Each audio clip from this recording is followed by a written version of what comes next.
ইন্টারভিউতেই, এবং সেই ইন্টারভিউ শুনলে আপনারা বুঝতে পারবেন যে মানুষের জীবনে কত অদ্ভুত ঘটনা ঘটে। এবং আপনাদের চারপাশেও যারা রয়েছেন সেই সমস্ত মানুষের সাথে আপনারা কথা বলুন, তাদেরকে অনুপ্রাণিত করুন আমাদের সাথে এখানে যোগ দেবার জন্য।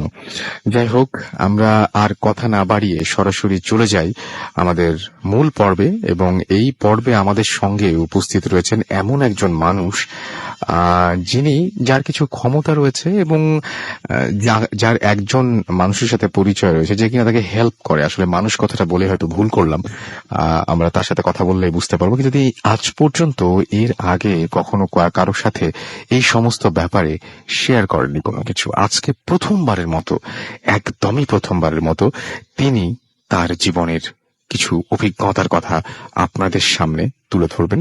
আমি শুরুতে জানতে চাইবো আপনার নামটা একটু প্লিজ বলবেন। আমার নাম মঈনুদ্দিন। মঈনুদ্দিন, আপনি পড়াশোনা করেছেন? আমি মাদ্রাসায় লেখাপড়া করেছি, হেফজও পড়েছি, মাওলানাও পড়েছেন। সো সেই ক্ষেত্রে আপনার তো অনেক জানা আছে।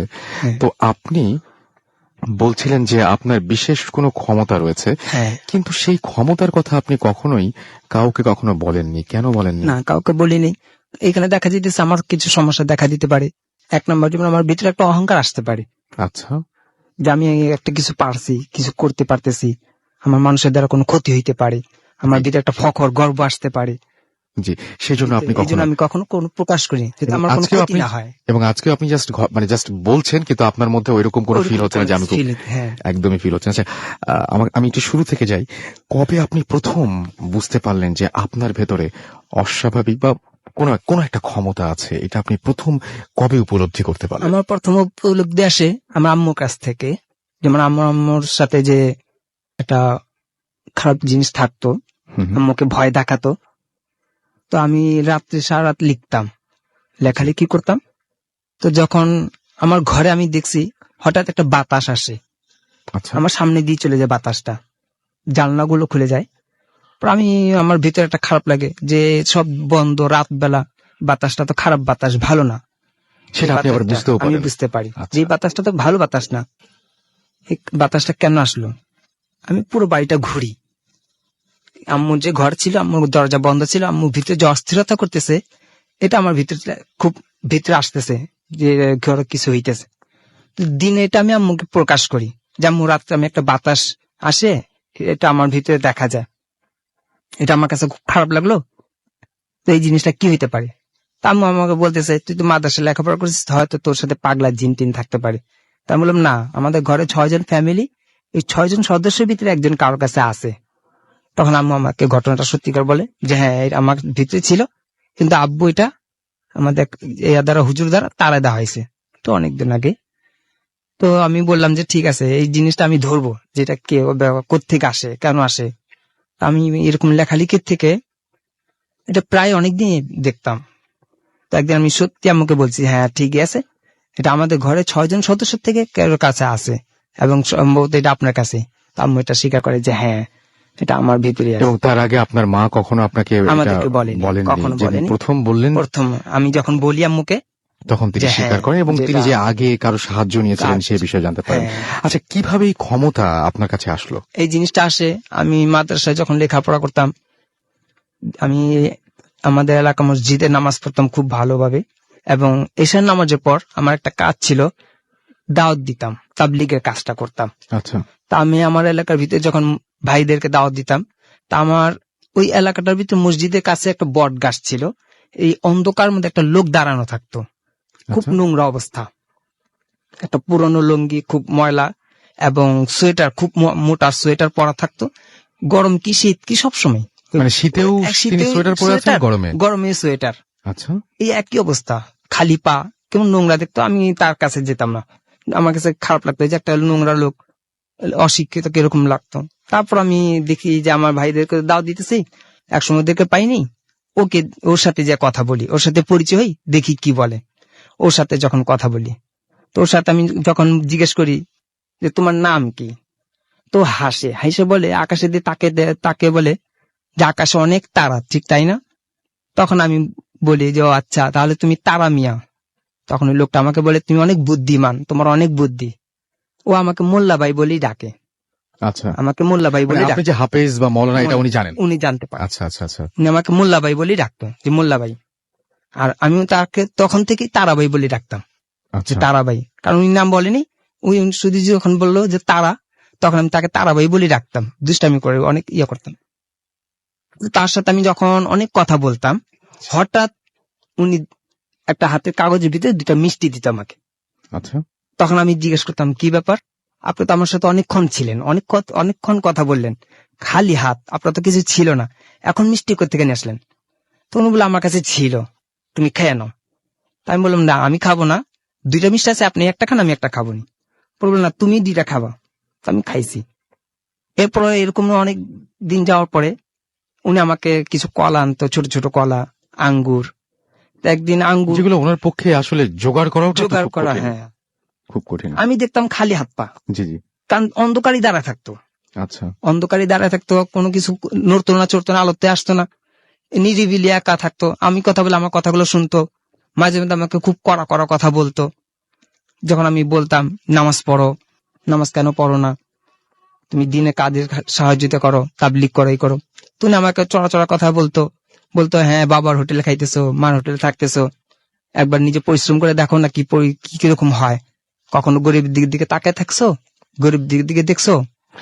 আপনাকে মানে সে কি কোনোদিন সাহায্য করেছে এরকম কোনো ঘটনা আপনার সাহায্য মনে করছে পড়ে? বলছে এরকম, যখন ওনার সাথে আমার এরকম কথাবার্তা হইতো, আমি 9টা থেকে রাত 11টা বেজে যেত, তো আমার যে ক্লাসের পড়াগুলো ছিল, অটোমেটিকলি আমার পড়াগুলো আমার নিজের ব্রেনটা এসে পড়তো, আমাকে পড়তে হতো না। আমি এই জিনিসটা খুব খেয়াল করছি, যে আমার যখন ক্লাসে যেতাম, আমি পড়া দিতে পারতাম, আচ্ছা আমাকে পড়তে হতো না, অটোমেটিক আমি সবগুলো পড়া আমি হুজুরকে বুঝিয়ে দিতে পারতাম। এইভাবে আমি খুব উপকার পাইছি। এবং আরেকটা জিনিসগুলো হয়েছে, আমি লোক যখন আমার সামনে আসতো, তখন লোকের মুখ দেখে আমি বলে দিতে পারতাম যে কি রকম হইতে পারে, দুষ্ট প্রকৃতির না ভালো, বা ওর কি সমস্যা হইতেছে। হ্যাঁ এইটা আমার কাছে এই খুব জিনিসটা, অদ্ভুত লেগেছে। আপনি বলেছেন যে আপনি অনেকেরই সমাধান করেছেন সমাধান এবং আপনি দেখেই বলতে পেরেছেন যে তোমার সমস্যা ওই ওই জায়গাটায়। জায়গাটায়। আচ্ছা, এরকম কোন একটা ঘটনা বলেন তো হ্যাঁ, যেটা আপনি দেখে বলতে পেরেছেন যে ও তোমার সমস্যা ওই জায়গাতে, ওইটা করো তাহলে ঠিক হয়ে ঠিক যাবে। হয়ে যাবে। আমার কাছে আমার যে ফ্রেন্ড আছে যারা ব্যবসা করতেছে, আমার এক বন্ধু আমার কাছে আসে যে তুই তো মাদ্রাসা লেখাপড়া করছিস, নামাজ পড়িস, আমার জন্য দোয়া কর, আমার তো ব্যবসাটা খুব খারাপ যেতেছে। তখন আমি তাকে বলে দিই, ওর নাম শাহ আলম। তাই আমি বলি, ভাইয়া তোমার তো এই সমস্যাটা হইতেছে, তোমার জন্য ওই লোকটা এই জিনিসটা খারাপ করতেছে, তুমি ওইখানে যা দেখো তোমার ঘরে কিছু আছে কিনা। তখন ওই ঘর থেকে যখন জিনিসটা তাবিজ একটা বের করে, তখন আমার কাছে এসে বলে, তুই কেমনে জানলি? এইটাই আমারও হ্যাঁ। প্রশ্ন হচ্ছে, আপনি কেমন করে জানেন? আমি কি- আপনাকে হ্যাঁ। মানে এটাকে আপনি চিন্তা করে বলেন না হঠাৎ করে আপনার মাথায় না, চলে আমার আসে? যখন ওই কেউ আইসে বলল যে আমার এই সমস্যা, তখন আমার ধ্যানটা, খেয়াল, মনটা খুব চুপচাপ থাকি, নীরব থাকি। তখন আমার কাছে মনে হচ্ছে আমার চোখের মধ্যে সবগুলো ভাসতেছে, দৃষ্টি শক্তিতে আসতেছে এই জিনিসটা, এগুলোকে আপনি দৃশ্যের মতো করে দেখতে দৃশ্যের পান। মতো মনে হইতেছে যে সব নিজে দেখতেছে, এগুলো আমাকে দেখা দিতেছে এই জিনিসটা, যে এই জিনিসটা এইভাবে হইতেছে। তখন আমি ওকে বলে দিই যে তোমার এই সমস্যাটা হইতেছে, তুমি যা দেখো, তখন এই জিনিসটা সত্যি সমাধান হয়ে যায়। হ্যাঁ। আপনি জীবনে নিজে এই যে এত কিছু করেছেন, আমরা আরো কিছু ঘটনা আপনার কাছ থেকে শুনবো, তার আগে বলি যে আপনি কখনো কোনো সময়, আচ্ছা এই লোকটা হঠাৎ করে কি আপনার লাইফ থেকে হারিয়ে গেল, না এই লোকটা এখনো আছে? না, এই লোকটা হারিয়ে গেছে বলতে 2-3 বছর ধরে দেখা নেই, কিন্তু ওর মতোই ওইরকম সুরত আসে না, ও যেমন পাগল, ঠিক এরকম পাগল মতো দেখা দেয় মাঝে মধ্যে। আমার সাথে যখন এরকম পাগলের সাথে দেখা দেয়, ওই পাগলটা যখন আমার দিকে তাকায়, আমি যখন ওই লোকটার দিকে তাকাই, তখন মনে হইতেছে আমি ওই তারা ভাইকেই দেখতে পাই। এবং উনি একটা যে নোংরা অবস্থা থাকতো, কিন্তু একটা আতরের গ্রান আসতো, গুলে লাইলা, একটা খুব মিষ্টিযুক্ত আতর, আমার কাছে খারাপ লাগতো এই আতরটা। কিন্তু যখন এখনকার নতুন যে পাগলগুলোর সাথে দেখা হয়, ঠিক এরকম একটা আতরের খুশবু আসতো। আর এরকম মনে হয় যে আমি ওই উনার সাথে খুব ঘনিষ্ঠ, যে অনেক বছর ধরে পরিচিত, অনেক দিন ধরে আমার সাথে সম্পর্ক, এরকম মনে হয়। তখন আমি ওই লোকটার সাথে যা কথাবার্তা বলার পরে উনিও বলে যে আমিও তোমাকে খুব চিনি। আচ্ছা, আপনার খুব সম্পর্ক দেখা তৈরি হয়ে যায়। আপনার কখনো ভয় লাগে না ওই লোকটার সাথে কথা বলতে? না, আমার কোনো ভয় লাগে না। আচ্ছা, আমি কোনো ভয় এমনিতে পাই কোনো না। সময় আপনি ভয় পান নাই? কোনো কোনোদিন সময় কোনো কোনো কিছু ভয় রাতের পাইনি। বেলাতেও কেন? আচ্ছা, এই না। সাহসটা অনেকে হয়তো জানতে চাইবেন যে এই সাহসটা আসলে কিভাবে সঞ্চয় করা যায়, হ্যাঁ। বা কিভাবে ভয়কে মনের মধ্যে থেকে দূর করে দেওয়া যায়? এটা আপনার মানে যারা ভয় পায় রাতের বেলায়, অনেকেই হয়তো উঠে অনেক রকম চিন্তা করে, বা একা একা ঘুমাতে ভয় পায়, লাইট অফ করে ঘুমাতে ভয় পায়। আপনার কি মনে হয় যে এইটা কেন, এই ভয়টা কিভাবে দূর করা যায়? হ্যাঁ, এই ভয়টা খুব সহজ ভাবেই, আমি মানে আমার মনের নিজের দিক থেকে, থেকে হ্যাঁ, আমার মনের নিজ দিক থেকে। থেকে আমি যেটা করি যে আমি সবচেয়ে মনে করি যে সারা পৃথিবীর যে যতগুলো আল্লাহ তাআলা সৃষ্টির রহস্যগুলো আছে, জিনিসগুলো আছে, মানুষ পশু পাখি সব আমার বন্ধু, সব আমার ভালোবাসার মানুষ, সব আমার কাছের মানুষ, কেউ আমার শত্রু নাই, সবাই আমার মতো। আমি যদি ভালো মানুষ হই, আমার মন যদি খুব ভালো থাকে, তা আমার ওরা ক্ষতিও করবে না, আমি ওদের ক্ষতি করবো না, ওরা আমার ক্ষতি করবে না। সত্যি আমার কাছে এইটাই মনে হয় যে সবাই আমার বন্ধু, আমি সবার মানুষ, আমি কারো ক্ষতি করবো না, ওরাও আমার ক্ষতি করবে না। ওদের যদি কোনো সমস্যা থাকে আমাকে বলবে, আমি যদি পারবো ওর সমস্যার সমাধান করতে। আমার যদি কোনো সমস্যা থাকে আমিও বলে দেবো যে আমি তোমাকে ভয় পাই, তুমি আমার কাছে এসে দেখা দিবে না, তা আমার কাছে এসে দেখা দিবে না। আপনি কোনোদিন সমাধান করেছেন কোনো কিছুর? তো বললেনই, মানে রিসেন্টলি কোনো ঘটনা আপনার হ্যাঁ, মনে আমি আছে? আপনাকে দিনা ভাই একটা গল্প বলছিল, একটা ঘটনা বলছিল, যেটা টুপির ফ্যাক্টরিতে একটা সেই ব্যক্তি হচ্ছে সেই- আপনি, যিনি আমি হচ্ছে ওখানে পরে হ্যাঁ, সলভ যেটা আমি করবেন। ধরে দিছি। আমার ফ্রেন্ডেরই টুপির ফ্যাক্টরিটা, ওনার ছেলেকে একটা খারাপ বাতাস ধরছিল। তো আমি তো সেদিন জানতে পারিনি, পরের দিন আমি শুনতে পাইছি আচ্ছা, যে ওনার ছেলেকে এরকম একটা খারাপ জিনিস ধরছিল। তা আমি আমার বন্ধুকে বললাম, ঠিক আছে তোরা বাসা খালি কর, আমি বাড়িতে থাকবো একা, আমি সারা রাত এই বাড়িতে একা থাকবো, তোরা চলে যা। তো যখন ওরা খালি ঘর বলে দিল, আমি সারা রাত একা একা থাকছি, সেখানে আমি নামাজ পড়ছি, কোরআন তেলাওয়াত করছি। তা আমি এখানে একটা কাজ করলাম, বিভিন্ন সুরের রকমের কোরআন তেলাওয়াত করলাম, বিভিন্ন আইটেমে বিভিন্ন কোরআন তেলাওয়াতের মাধ্যমে খুব বিভিন্ন সুরে আমি কোরআন তেলাওয়াত করলাম। খারাপ জিনিস থাকলে যাতে আমাকে বাধা দিতে পারে। তা আমি দেখলাম যে না, কোনো বাধা আসে না, কোনো কিছু আসে না।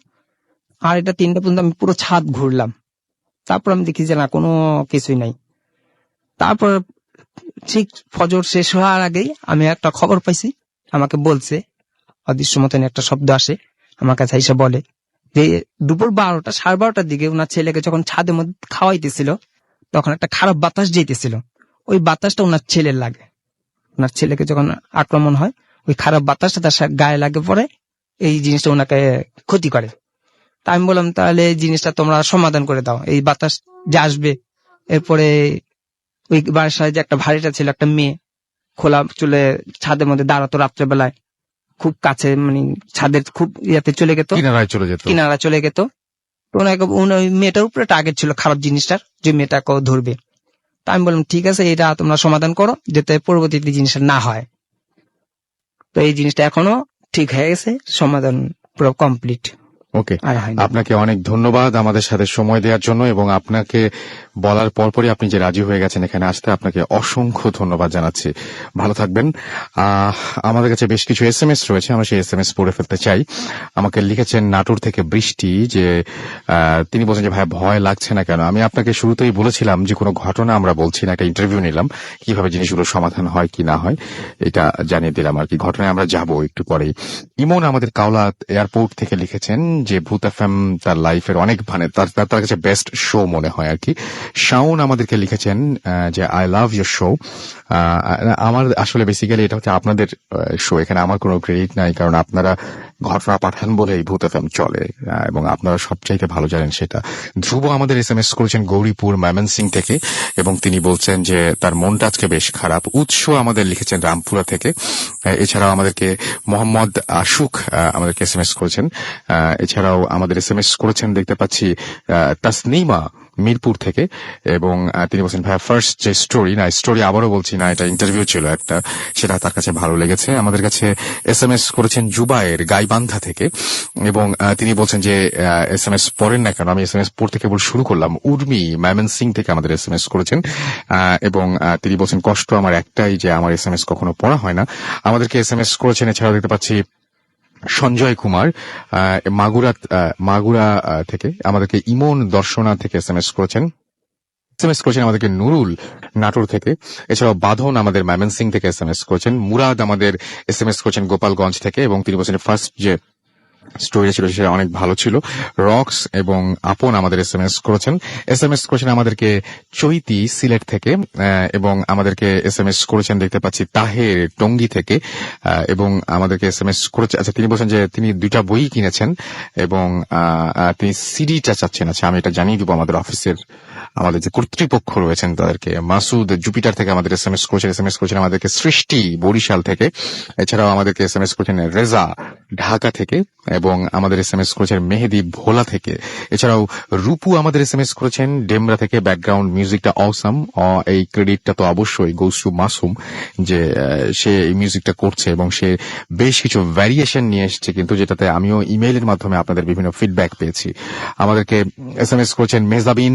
এছাড়াও আমাদেরকে তিনি লিখেছেন যে ভালো লাগছে ভাইয়া। আমাদের সিয়াম SMS করেছেন বরিশাল থেকে। এছাড়াও মামুন আমাদের SMS করেছেন, আর অনেকেই আমাদের SMS করেছেন। আপনি যদি SMS করতে চান তাহলে মোবাইলের মেসেজ অপশনে গিয়ে টাইপ করুন ফুর্তি, FOORTI ফুর্তি, স্পেস দিয়ে লিখুন আপনার নাম, স্পেস দিয়ে আপনার মেসেজ পাঠিয়ে দিন 9840 নাম্বারে। আমাদের ইমেল করতে চান, আমাদের ইমেল অ্যাড্রেসটি মনে রাখুন। আমাদের ইমেল অ্যাড্রেসটি হচ্ছে bhutfm@radiofurti.fm। এখানে নাম, ঠিকানা এবং ফোন নাম্বার সহ আপনার জীবনের সেরা ঘটনাগুলো পাঠিয়ে দিন। যারা দেশের বাইরে রয়েছেন তাদেরকে রিকোয়েস্ট করব যে আপনারা আপনাদের ঘটনাগুলো রেকর্ড করে অডিও ক্লিপটি পাঠিয়ে দিন আমাদের কাছে। আর সেই সাথে আপনারা সবাই নিশ্চয় জানেন যে ভূত FM এখন একটু অন্যরকম, সো আপনাদের সবার সহযোগিতা আরো বেশি বেশি বেশি বেশি করে প্রয়োজন আমাদের। সো সেই সহযোগিতা অব্যাহত থাকবে আশা করি। একটা ছোট্ট বিজ্ঞাপন বিরতিতে আমাদের যেতে হচ্ছে এবং তারপরে আমরা আরো একটা দারুণ ঘটনা নিয়ে আপনাদের সামনে হাজির হব। So stay tune two radio ফুর্তি অ্যান্ড ডোন্ট স্টপ দ্য ফুর্তি। Bhoot FM. The night comes alive with Graminphone.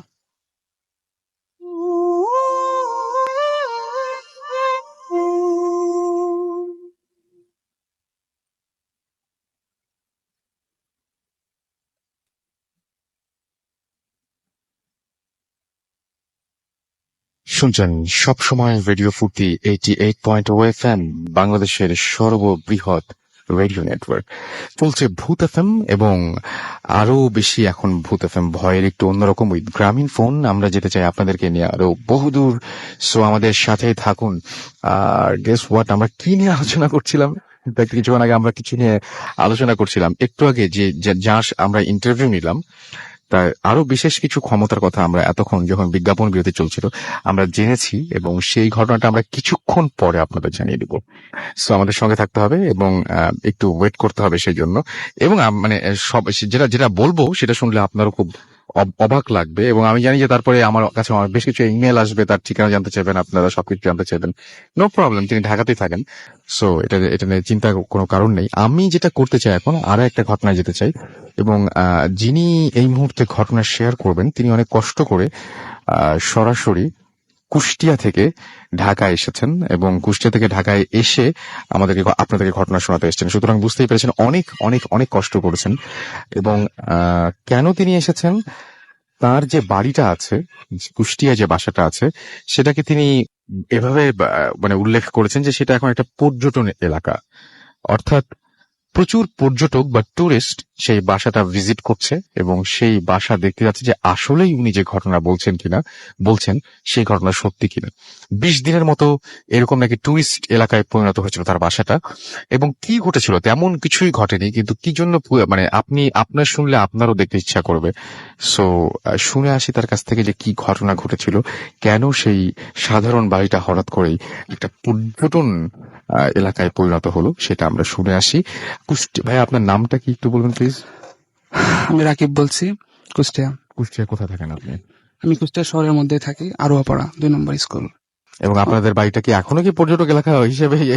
এখন ভাইয়া তেমন নেই, তবে সেই যে কাহিনীটা হতো ওটা মাঝে মধ্যে এখনো হয়, তবে এখন আমাদের আর কষ্ট করতে হয় না, আর এখন তেমন লোক আসে না। যা লোক আসছিল তা ওই 20 দিনের মধ্যে।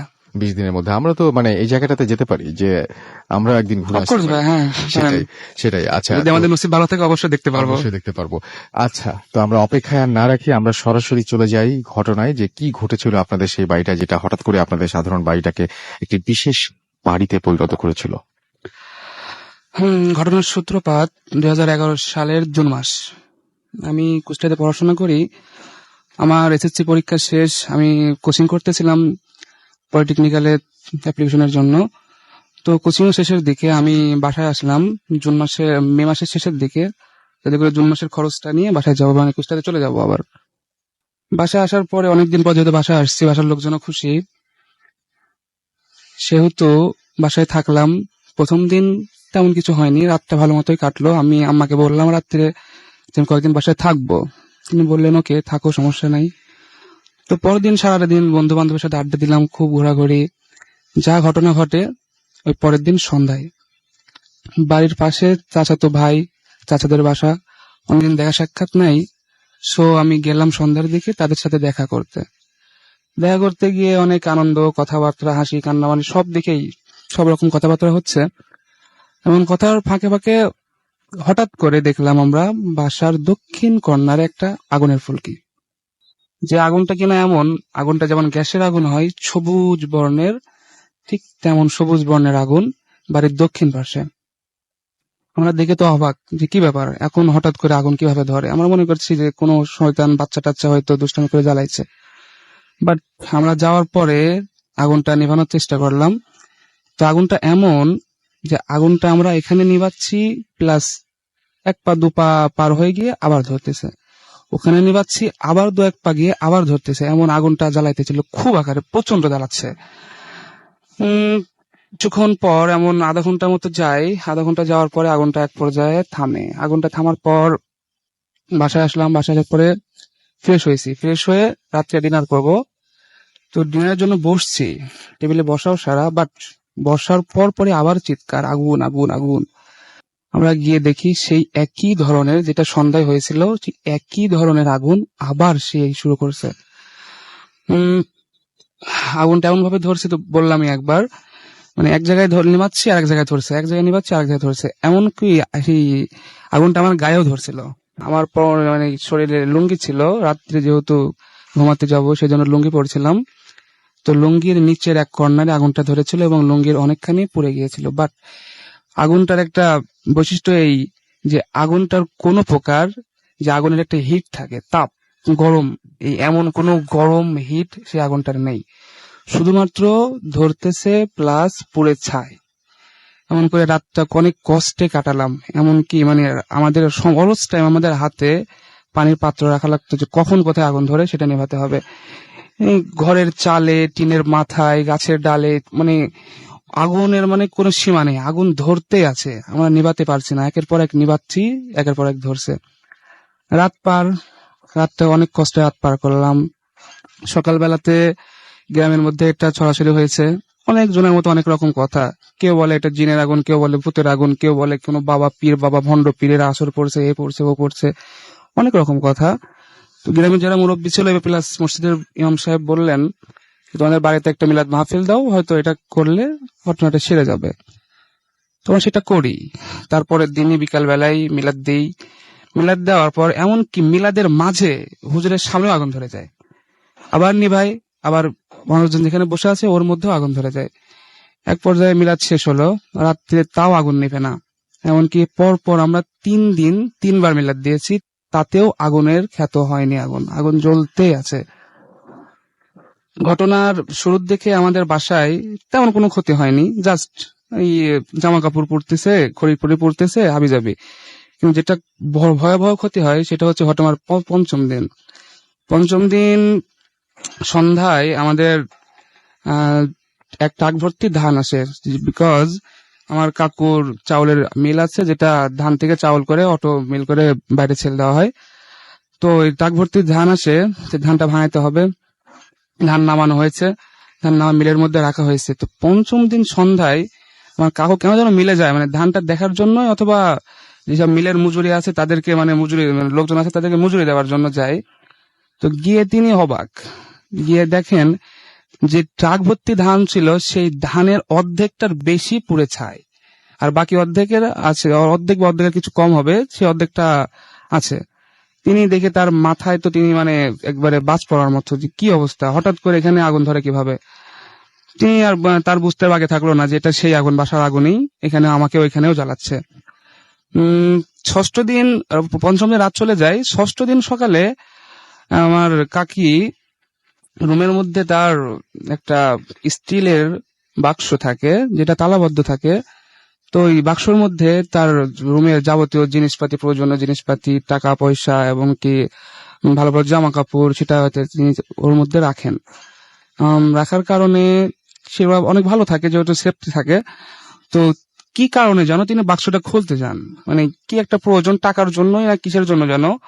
তো যখন বাক্সটা তিনি খোলেন, বাক্সটা খোলার পরে দেখেন বাক্সর মধ্যে কিছুই নেই, শুধু ছাই পড়ে আছে।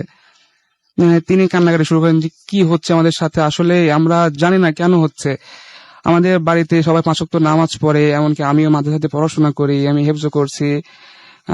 এমন কেন হচ্ছে সেটা বোঝার মতো ক্ষমতা কারোর হয়ে উঠছে না, যে কি হচ্ছে আমাদের সাথে, এটা কেনই বা হচ্ছে, আমাদের পরে কি আল্লাহর গজব পড়ছে নাকি অন্য কিছু। এমন হতে হতে আমরা এক হুজুর বা আপনারা উজা বলতে পারেন, তার খোঁজ পাই। তিনি, তার বাসা পাবনাতে। পাবনাতে তাকে খবর দেওয়া হয় যে তিনি আসেন। তিনি তার পরের দিন অর্থাৎ 7ম দিন আমাদের বাসায় আসেন। বাসায় আসার পরে তিনি তার যা করণীয়, যে জিন টিন হাজির করার জন্য দোয়া কালাম পড়া, কোরআন তেলাওয়াত করার, আমি সেখানে ছিলাম, কোরআন তেলাওয়াত করতেছিলাম আমি। আমাদের কাকুরা ছিল সবাই, আমার দাদু ছিল এবং তার সাথে আরেকজন ছিল। সবাই গোল হয়ে বসে আমরা কর্নারে কোরআন তেলাওয়াত করতেছিলাম, আর মাঝখানে ফাঁকা রাখা হলো। মিনিট 10 পরে আমি অনুভব করলাম আমার পাশ দিয়ে কেউ একজন ওই আসরের মাঝ দিয়ে মানে মধ্যেখানে প্রবেশ করলো। আমি বুঝলাম যে কেউ একজন আসছে হয়তো। আসার পর তিনি সালাম দিলেন, আসসালামু আলাইকুম। কথাবার্তা হতে হতে এক পর্যায়ে আমার ওই দাদু, মানে যে উজা, তার নাম মুস্তফা, তিনি বললেন যে এখানে কি সমস্যাটা কি। মানে আর যে জিনটা হাজির হয়েছিল তার নাম হচ্ছে সোলেমান, আমরা তাকে সবাই দাদু বলে ডাকি। তো সোলেমান দাদু বলছে যে সমস্যাটা কিছুই না। তিনি আমার কিছুক্ষণ চুপ থাকার পর কয় যে হচ্ছে আপনাদের বাসায় যদি কোনো অনুষ্ঠান, বাচ্চা কাচ্চা বা বিয়ে শাদী যদি হয়, তাহলে আপনারা কি আনন্দ ফুর্তি করেন না? আমরা বুঝি না যে কি কয়, ক্লিয়ার করে কইলে কি তো হয়।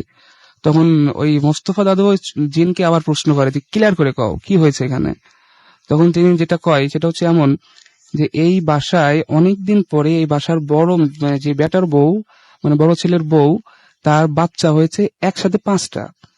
যেহেতু অনেকদিন পরে বাচ্চা হয়েছে একসাথে 5টা, যেহেতু বাসার অন্যান্য যেসব গার্জিয়ানরা ছিলেন বা অন্যান্য ফ্যামিলি মেম্বার, তারা খুব আনন্দিত এবং আনন্দের কারণেই তারা খুব আনন্দ করছে, ফুর্তি করছে, গান বাজনা হয়ে যাবে। তো আমি যেটুকু জেনেছি যে জিনেদের গায়ে এক প্রকার আলো থাকে, কিন্তু ওই আলোটা এমন ছিল আমাদের ওই বাসায় যে আলোটা কিনা মানে আগুনের রূপ নিয়েছে। আমি শুনছি যে জিনের আলো থাকে জোনাকির মতো, লাইটের মতো, অনেক প্রকার, কিন্তু আমাদের ওই বাসাতে যে জিনগুলা ছিল ওগুলার আলো থাকে আপনার এক ধরনের আগুন, যে আগুনটার নাকি কোনো প্রকার হিট নেই, শুধুমাত্র জ্বলায় ভস্ম করে দিবে সবকিছু। তো তখন আমার ওই মোস্তফা দাদু অর্থাৎ যে উজা, উনি বললেন যে যারা আছে এখানে তাদেরকে তুমি এখানে আনো, তাদের সাথে কথা বলবো আমি। 5 মিনিটের জন্য আমার ওই দাদু, আবার বুঝলাম যে পাশ দিয়ে হেঁটে বাড়াই গেলেন, অনুভূতিটা করলাম যে একজন গেলেন কেউ। 5 মিনিট পর আবার আসলেন ওই সোলাইমান দাদু অর্থাৎ জিন দাদু, এবং তিনি প্রথমে প্রবেশ করলেন কি আর একজন প্রথমে, যাই হোক, পর 2টা মানুষ যেন আসরের মধ্যখানে আমার গা ঘেঁষে মধ্যখানে প্রবেশ করলো। হালকা ভয় লাগতেছিল, যেহেতু এমনটা কখনো হয়নি, পাশে দিয়ে কেউ এটা অনুভব করছি, বাট তাকে দেখতে পারছি না। ভয়ের মধ্যেও একটা আনন্দ হচ্ছে যে হয়তো এটার কারণে আমাদের বাসাটা সেফটি হবে বা সমাধান পাবো। যাক, হাজির করার পরে আমার এই দাদু, মানে মোস্তফা দাদু, ওই বাসার যে জিন, তাকে হাজির করলো। তার নাম ছিল মনির। বলে কি সমস্যা কি তোমাদের, তোমরা এমন করতেছো কেন? তখন তিনি যা বলেন সেটা হলো যে বলেন যে আমরা এই বাসাতে 150 বছরের উপরে আছি, 150 বছরের উপরে আছি। এমনকি আমাদের ওই যারা আমার কাকু, ওই কাকুর আগেও যারা এই বাসাতে ছিলেন, মানে কাকুর মানে পরদাদা, তার দাদা, সবার নাম কয়, যে কয়ে বলে আমরা এখানে 150 বছরের উপরে আছি, কখনো তাদের এক চুল পরিমাণ কোনো প্রকার ক্ষতি করি নাই, এবারও ক্ষতি করতে চাইনি, কিন্তু ক্ষতিটা হয়ে গেছে। বলে কেন ক্ষতিটা হলো প্রশ্ন করা হলে তিনি বলেন আসলে আমরা সবাই খুব এক্সাইটিং যে আমাদের বউয়ের একসাথে 5টি বাচ্চা হয়েছে, আমরা এই জন্য খুব আনন্দিত। এই আনন্দের কারণে আমরা উৎসব করতেছিলাম। এই উৎসবের কারণে যারা ছোটখাটো যেগুলা ছিল, মানে বাচ্চা টাইপের, যেহেতু 5-7 বছরের বেবি, মানে এইসব বাচ্চারা খুব আনন্দ করতেই লাফালাফি করছে। আচ্ছা, আর এই জিনিসটাতে আপনার যে ক্ষতিটা যে হয়েছে, সেই ক্ষতিটার কোনো ক্ষতিপূরণ পেলেন না আপনারা? হ্যাঁ, এটা তো বলবো ভাইয়া। সেটা হচ্ছে যা কিছু হয় এর লাস্টে ওই জিনটা, মানে যা বাসায় থাকে, তারা সরি বলে, তারা ক্ষমা চায় যে আসলে আমাদের এটা ভুল হয়ে গেছে, আমরা এমনটি করবো না, তবে আমরা যে ক্ষতি করেছি ক্ষতিটা আমরা মাসুল পূরণ করে দেব। আচ্ছা, আমরা অবশ্য তার কথাটা তেমন ভাবে আমলে নিই না, গুরুত্ব দেই না যে এটা কিভাবে ক্ষতিপূরণ করবে, এটা আমার যা ক্ষতি তো হয়েই গেছে। তো এমনভাবে চলে। তো ঘটনার 20 দিন, এর মধ্যে আরো কয়েকদিন চলে গেছে। আগুন ততক্ষণে আপনাদের বাসায় নিশ্চয়ই প্রচুর লোকজন আসা হ্যাঁ, যাওয়া শুরু আমাদের করে দিয়েছে। বাসাটা ভাই একদম পর্যটন এলাকা হয়ে গেছে, মানে যেখানে অলস টাইম হাজার হাজার মানে লোক। এবং আমার কি রাস্তার পরে যে আমাদের ওটা একটা মেন রোড, ভেড়ামারা মিরপুর সড়কের একটা মেন রোড ছিল, ওইটা জাম, মানে যে ওটা যে বাস যাবে সে বাস যাওয়ার কায়দা ছিল না, এমন ভাবে জাম হয়েছে। এমনকি বাস অন্য রাস্তা দিয়ে ঘুরে যাওয়া লাগতো। তো ঘটনার 20 দিন যেটা, ওই দিন মানে আমরা তখন আগুন হালকা হালকা কমে আসছে একটু একটু, আগে যেমন ঠিক সবসময় ধরতো মিনিটে মিনিটে, এখন তেমন ধরে না। তো 20 দিন, যেটা 20 দিনের মাথায় আমরা বাড়িঘর ছাপ করছি, যে আগুনে সব পুড়ে ছাই হয়েছে, বাড়িঘর আবার ক্লিয়ার করতে না, থাকা তো লাগবে। সেহেতু কাকু বলে যে আমার মিলটা পরিষ্কার করার দরকার, যা হওয়ার হয়েছে, এখন তো আবার ব্যবসাটা না করলে খাবো কি। তো তিনিও মিলে যান, এদিকে কাকি ঘরের মধ্যে যান। তো কাকি ঘরের মধ্যে যান যে বাক্সটা বের করে বাক্সটা পরিষ্কার করবে। তো যখন তিনি বাক্সটা, আমার আর অন্যান্য কাকুরা আর আমি, আমার একটা চাচাতো ভাই যার নাম কিনা রাজীব, এবং এই 4 জন মিলে বাক্সটা বের করতে যাচ্ছি। বাক্সটা বার করতে গিয়ে বাক্সটা আমি উঁচা করতে পারি না। ছায়ের তো ভাই ওজন থাকবে না, কিন্তু বাক্সটা আমরা মানে উঁচাই করতে পারি না। যে কি ব্যাপার, বাক্সের উঁচা হয় না কেন? তখন যেটা দেখি যে বাক্সটা খোলার পরে যে ঠিক কাকির মানে যে সমস্ত কম্বল জামা কাপড় যা যা ছিল অবিকল আগের জিনিসই একদম সেম টু সেম। এর মাঝখানে আপনারা একবার কিন্তু মানে ছাই দেখেও ফেলেছে। হ্যাঁ, ছাই দেখছি, আমার কাকি ছাই দেখছে, ছাই দেখে আমরা সবাই অবাক, এমনকি আমার কাকি কান্না শুরু করছিল ছাই দেখে যে কি হচ্ছে। কেননা আমার কাকির যাবতীয় যা জিনিস গুরুত্বপূর্ণ সম্পূর্ণটা ওর, এমনকি টাকা পয়সাও ছিল ভাই, এমনকি স্বর্ণের অলংকার ছিল বাক্সে, সেটা পর্যন্ত পুড়ে গেছে। সেহেতু আমাদের কাকির তো একটা কান্নার অবস্থা। ওটা দেখে আমরা খুব খুশি, আল্লাহকে শুকরিয়া আদায় করলাম যে হয়তো আমাদের বিপদ থেকে মুক্তি পাচ্ছি বা আল্লাহ আমাদের সাহায্য করেছে। এদিকে এটা গেল। এবার কাকু গেছে মিলে যে মিল পরিষ্কার করবে, যে মিল পরিষ্কার নতুন করে আবার চাউল টাউল ভাঙাবে এবং অন্যান্য ধান এনে আবার পরিষ্কার চাউল করবে। তো মিলে যাওয়ার পরে যেটা দেখা হয় ওটা দেখো আমরা অবাক। মিলে যাওয়ার পরে দেখি যে আগের যে এক ট্রাক ধান ছিল, সেই ধানের যে অর্ধেকটা পড়ে গেছে, সে ছায়ের লেশ পর্যন্ত নেই। এখন সেই যা ধান ছিল সেই ধান একদম অবিকল আগের বস্তা, আগের সিলমারা, আগের সম্পূর্ণটা, আগের সবকিছুই। ওটা দেখে আমরা খুব খুশি, আল্লাহকে শুকরিয়া আদায় করলাম। এবং তারপর বাড়িতে আরো একবার মিলাদ মাহফিল দিয়েছি, আল্লাহ হয়তো আমাদের এটার থেকে মুক্তি দিচ্ছেন। কিন্তু এখন মাঝে মাঝে হয়, তো তেমনটি আর আমাদের জ্বালায় না সে আগুনটা। ওকে, তো যে আপনারা কিন্তু শুনে নিলেন যে একদম বাড়ির মালিক এখানে উপস্থিত আছেন। সো কুষ্টিয়ার যারা আছেন তারা তো জানেনি, আপনারা যদি কখনো ওইদিকে যান বা কোথাও সময় যদি মনে হয় যে একবার যে ঘুরে দেখে আসবেন, দেখে আসতে পারেন। এবং সেই এলাকায় সেই সময়ের সবার কাছে অভিজ্ঞতা, মানে যাতে খুব বিশ্বাস করতে আসলে কষ্ট হয়, অনেক ঘটনা এত অদ্ভুত থাকে যে সেই ঘটনাগুলো আমরাও অনেক সময় মানে এখানে অন এয়ারে বলতে দেই না। আমরা খুব মানে আমরা বলি থাক, বলেন না, কেউ হয়তো বিশ্বাস করবে না।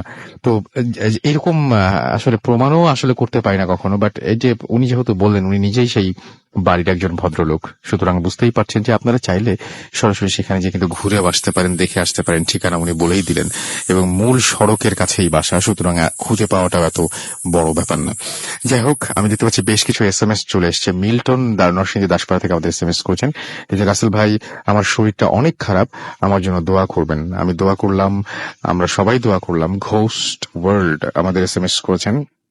আচ্ছা, আমাদের SMS করেছেন বিনায়ক দে সিলেট থেকে, লিখেছেন জাস্ট অসম। আমার কাছে খুব অদ্ভুত লেগেছে ওনার এই ঘটনাটা, খুবই খুবই খুবই অদ্ভুত লেগেছে। আপনি বুঝতে পারছেন যে আমি জোর করে কুষ্টিয়া থেকে, অবশ্য জোর করতে হয়নি, তারপরে উনি এসছেন। তো আমি খুবই চেয়েছিলাম যে কুষ্টিয়া হোক আর যেটাই হোক, যদি উনি এখানে আসেন তাহলে খুব ভালো হয় আমাদের জন্য। উনি একবারও আমার আপত্তি করেননি, সঙ্গে সঙ্গে চলে এসছেন। আলিসা মিনহাজ আমাদের SMS করেছেন খুলনা থেকে এবং তার আজকে বার্থডে, জন্মদিনের অনেক শুভেচ্ছা নিন। রাসান আমাদের SMS করেছেন বরিশাল থেকে, আমাদেরকে তিনি বলছেন যে সেকেন্ড সিজনটা আসলেই পুরাই ডিফারেন্ট। আমরা চেষ্টা করছি ভাই আপনাদেরকে সবচাইতে ভালো কিছু দিতে। আমাদেরকে SMS করেছেন দেখতে পাচ্ছি একান্ত ধানমন্ডি থেকে। গোলাম রাব্বি আমাদের SMS করেছেন মিটফোর্ড থেকে, এবং আমাদের SMS করেছেন দেখতে পাচ্ছি আরো অনেকেই। অ্যাঞ্জেল আমাদের SMS করেছেন এবং তিনি বলছেন গরমে ভয় বেশি লাগে। ওকে, আমাদের সানি SMS করেছেন বরিশাল থেকে যে নাইস স্টোরি। আমাদের ফাহাদ খান লিখেছেন বাড্ডা থেকে, ভাই পারফেক্ট হচ্ছে প্রোগ্রামটা, ভয় পাচ্ছি। সুমন আমাদের জামগড়া থেকে লিখেছেন যে রাসেল ভাই আমি ভূত দেখতে চাই। ওকে, আমি অবশ্য ভূত দেখাতে পারি না, আই এম রিয়েলি সরি। আমাকে এছাড়াও এসএমএস করছেন ফারুক ঢাকা থেকে যে ভাই আচ্ছা ফার্স্ট ইন্টারভিউটা অনেক ভালো লেগেছে। ফার্স্ট ইন্টারভিউ এর কিছু অংশ এখনো বাকি আছে, এটা আমি কিছুক্ষণের মধ্যে আপনাদের সামনে এসে হাজির করবো। মেহজাবিন আমাদের এসএমএস করেছেন এবং আমাদেরকে বলছেন যে ভূত এফএম তারা অনেক ভালো লাগে। জাহেদ আমাদের এসএমএস করেছেন আমাদেরকে সানায়া সিলেট থেকে, এবং অনেকদিন পরে ভূত এফএম শুনছেন, বেশ অন্যরকম লাগছে আজকের ভূত এফএম।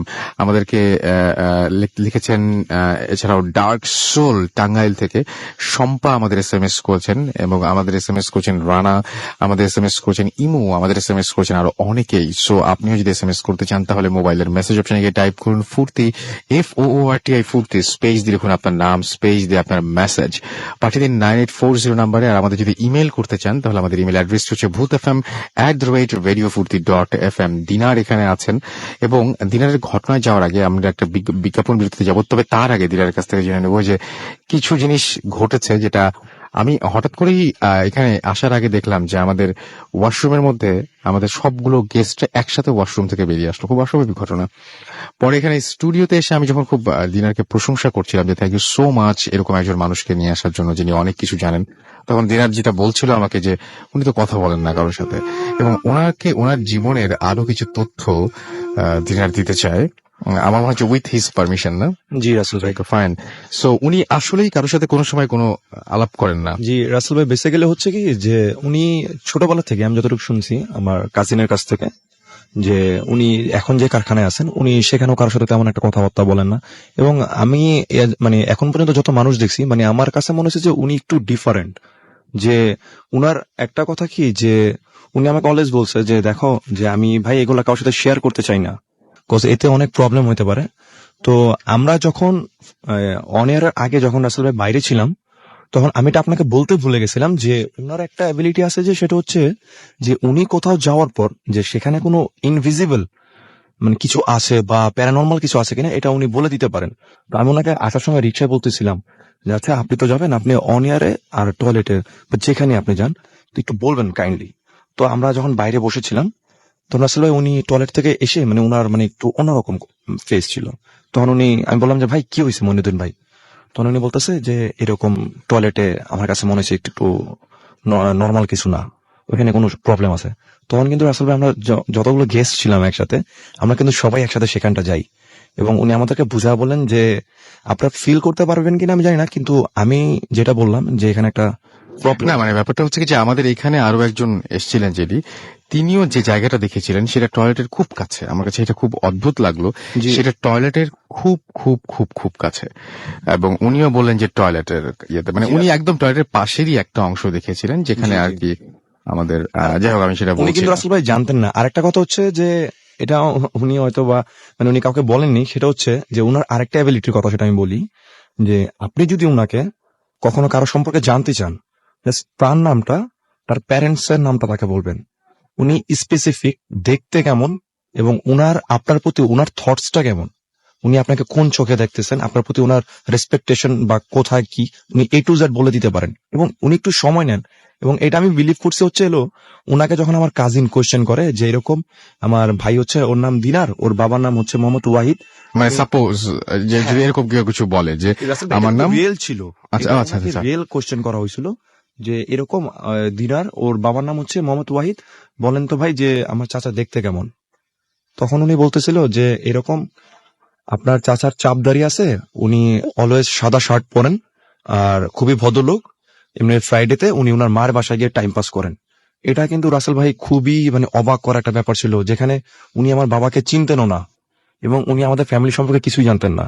তো এই জিনিসগুলো উনি আমাকে বলে এবং পরে গিয়ে আমি বিলিভ করি।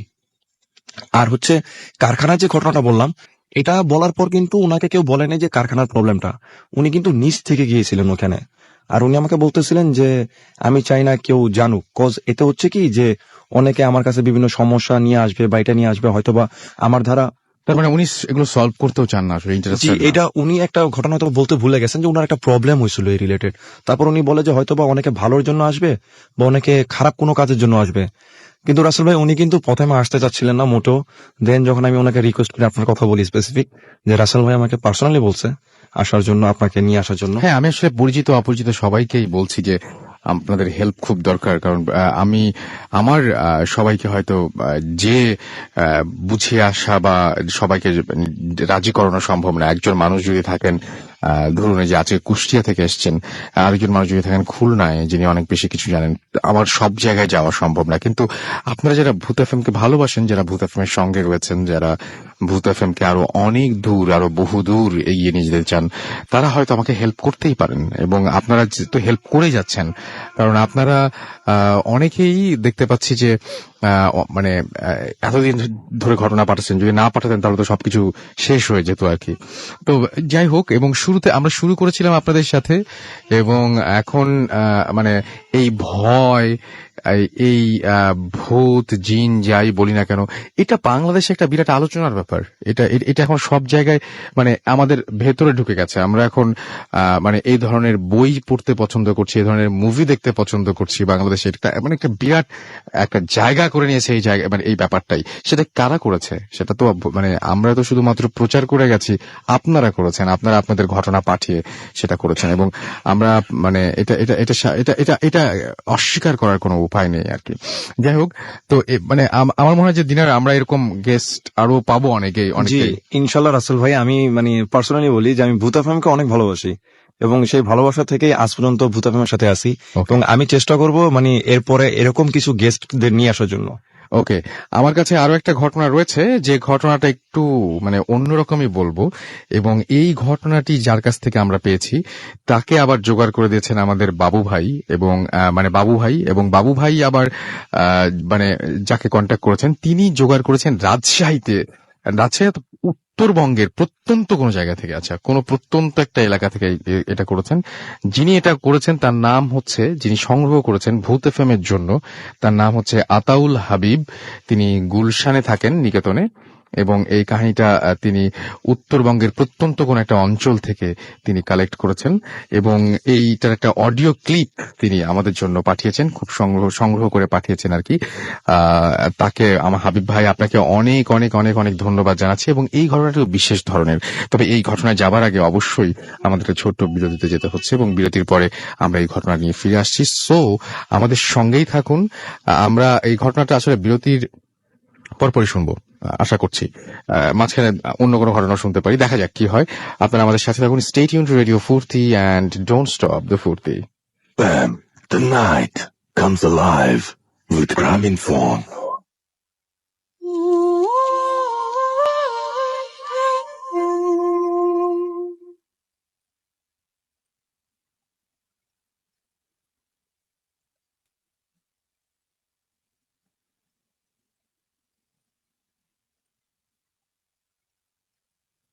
আমি কীর্তন দাস, বাড়ি উত্তরবঙ্গে। আমি পেশায় একজন রিক্সা চালক। আগে আমি শবদাহ করতাম। 6 মাস আগেও আমি শবদাহ করেছি। 6 মাস আগে ঘটে যাওয়া একটা ঘটনার কারণে এখন আমি রিক্সা চালাই। আমি তখন গ্রামে থাকতাম, আমাদের গ্রামের নামটা বলা যাবে না। আমি সহ আরো 3 জন চিতা পোড়ানোর কাজ করতাম। ওখানে একটা বড় চিতা খোলা আছে। একদিন রাত 11টার সময় আমাদের ডাক পড়ে। আমরা 3 জন যাই, যা দেখি যে 4 জন একটা সপ নিয়ে এসেছে দাহ করার লেগে। তারপরে আমরা দাহর কাজ শুরু করি। এক সময় ওরা 2 জন চলে যায়। রাত বাড়লে আমাকে রেখে দেয়া, আমাকে শেষ পর্যন্ত থাকতে হয়। আমাকে সব সময় শেষ পর্যন্ত থাকতে হতো, কারণ আমার সাতকার 2 জনের কাজ ছিল শেষ কৃত্যের কাজ করা, আর আমার কাজ ছিল দাহ শেষ না হওয়া পর্যন্ত পাহারা দেওয়া। সেদিন রাতে যেটা হলো, লাশের সাথে যারা এসেছিল ওরা সবাই চলে গেল রাত বাড়ার সাথে সাথে, আর আমার সাথে যারা ছিল ওরাও চলে গেল আমাকে একা পাহারাতে রেখে। চিতা খোলা থেকে আমি একটু দূরে আমার গামছাটা পেড়ে শুয়ে গেলাম, আর চিতা পুড়ছে এটা আমি দেখতে লাগলাম। রাত বাড়ার সাথে সাথে আমার চোখ একটু ভারী হয়ে এলো। তারপরে কিছুক্ষণ পর আমার মনে হলো যে চিতার ওখানে কে একটা কালো কাপড় পরে কি যেন চিতার ভিতর খোঁজাখুঁজি করছে। আমি ভালো করে খেয়াল করে দেখছি যে কেউ নাই। তখন দেখলাম যে কেউ নাই, তখন আবার আমি শুয়ে পড়লাম। রাত তখন 1:30 কি 2টা বাজছে। আমি ঘুমিয়ে গিয়েছিলাম। হঠাৎ ঠান্ডা বাতাসে আমার ঘুম ভেঙে গেল। ঘুম থেকে উঠে দেখছি ওই কালো কাপড় পরা মানুষটাই আবার চিতার ওখানে দাঁড়িয়ে কি একটা খোঁজাখুঁজি করতে করতে এবার চিতার ভিতর হাত ভরে দিল, দিয়ে কি একটা বাহির করে জানে খাওয়া শুরু করে দিল। এটা দেখে আমি হেভি ভয় পেয়ে গেলাম। তারপরে এবার আমি ভয় পেয়ে দৌড় দিলাম। দৌড় দিয়ে আমার সাথে যে দুজন ছিল ওদের বাড়ি গেলাম, ওদেরকে ডেকে নিয়ে আসলাম। ডেকে নিয়ে এসে দেখছি যে সবকিছু আগের মতনই আছে, চিতা জ্বলছে। দিয়ে ওরা দুজন আমাকে বললো যে তুই তো ভয় পেয়েছিস। দিয়ে একজন থেকে গেল আর একজন চলে গেল আবার। দিয়ে আমরা কাজ শেষ না হওয়া পর্যন্ত থেকে গেলাম ওখানে। তারপরে আমরা দুজন শুয়ে শুয়ে গল্প করছি। দিয়ে হঠাৎ করে আমি দেখছি যে ওই লোকটা আবার এসেছে, যে চিতার ভিতর খোঁজাখুঁজি করতে করতে জ্বলন্ত চিতার ভিতর নিজে লোকটা ঢুকে গেল। তখন আমাকে আমার সাথের জনা বলছে, দেখলি দেখলি দাদা কি হলো? তারপরে আমি বুঝতে পারলাম যে না, এবার তো তাহলে আমি যা দেখেছি ঠিকই দেখেছি, কারণ আমি দেখেছি তার সাথে সাথে আমার সাথে যে ছিল সেও দেখেছে। দিয়ে আমরা দুজন চিন্তা করতে লাগলাম যে ঠিক আছে এবার দেখি তো কি হয়। দিয়ে আমরা দুজন আর ঘুমাইলাম না। এবার রাত 3টা 3:30টার দিকে হঠাৎ করে মেলা কটা কুত্তে কোত্থেকে চলে আসলো, আইসে চিতার আশপাশে খুব চিল্লাচিল্লি শুরু করে দিয়েছে। দিয়ে একটা কুত্তে চিল্লাতে চিল্লাতে চিতার খুব কাছে চলে গেছে। তখন দেখছি যে ওই জ্বলন্ত চিতার ভিতর থেকে একটা কালো হাত বাড়িয়ে কুত্তাটাকে ধরে চিতার ভিতর ভরে এলো। দিয়ে আমরা এটা দেখে ভয়ে আমরা দুজনে একসাথে আবার দৌড় দিয়েছি গ্রামের দিকে। তারপরে আমরা দুজন দৌড়তে দৌড়তে আমাদের তৃতীয় সঙ্গীর বাড়ির উঠানে যে আমরা দুজনে একসাথে চিল্লে অজ্ঞান হয়ে গেলাম। যে আমাদের যখন জ্ঞান ফিরলো তখন সকাল হয়ে গেছে। দেখছি গ্রামের মেলা লোক এসেছে, এসে আমাদেরকে জিজ্ঞেস করছে যে কি হয়েছে। যে আমরা আমাদের সব ঘটনা খুলে বলার পর লাশের আত্মীয় স্বজন যারা ছিল ওদেরকে আমরা খবর দিলাম। ওরা আসলো, যে আমরা একসাথে ওই চিতা খোলার যে দেখছি যে ওখানে চিতা পোড়ার কোনো ছাই নাই। দেখছি যে ওখানে খালি একটা কুত্তা পোড়া অবস্থায় পড়ে আছে, আর গায়ে অর্ধেক মাংস নাই। মনে হচ্ছে কিছু যেন ছিঁড়ে ছিঁড়ে খেয়েছে কুত্তাটাকে। গ্রামের লোকজন মনে হয় কিছু বুঝতে পেরেছে, বুঝতে পেরে সবের আত্মীয় স্বজনকে ধরে জিজ্ঞেস করেছে, বলেন তো ভাই আসলে ব্যাপার কি। তখন ওরা বলছে যে এই লোক জাদুটনা করতে লেগে একটা শনি কাটানোর সময় গতকাল রাতে হঠাৎ করে মারা গেছে। দিয়ে এর লেগে তাড়াহুড়া করে গতকাল রাতে ওকে পুরানোর লেগে নিয়ে এসেছিল। তার আগেও ওখানে মেলা রকম ঘটনা, ছোটখাটো ঘটনা ঘটেছে, কিন্তু আমি অত গা লাড়া দিইনি। কিন্তু এই ঘটনা ঘটার পর থেকে ওখানে আরো অনেক মেলা রকম বড় বড় ঘটনা ঘটেছে। Bhoot FM. The night comes alive with Graminphone.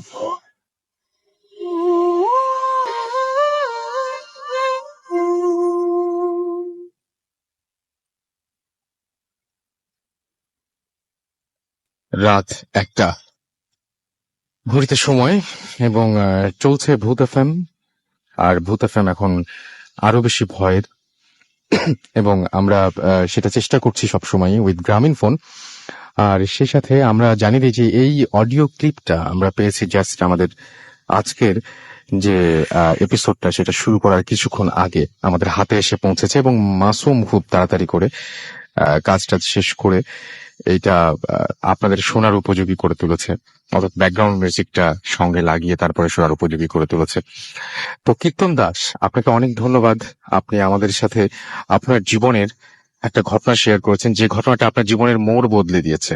আপনি যে কিনা চিতায় পোড়াতেন মানুষকে, তিনি এখন রিক্সা চালাচ্ছেন, এবং আপনি আর আপনার সেই কাজে ফেরত যাননি।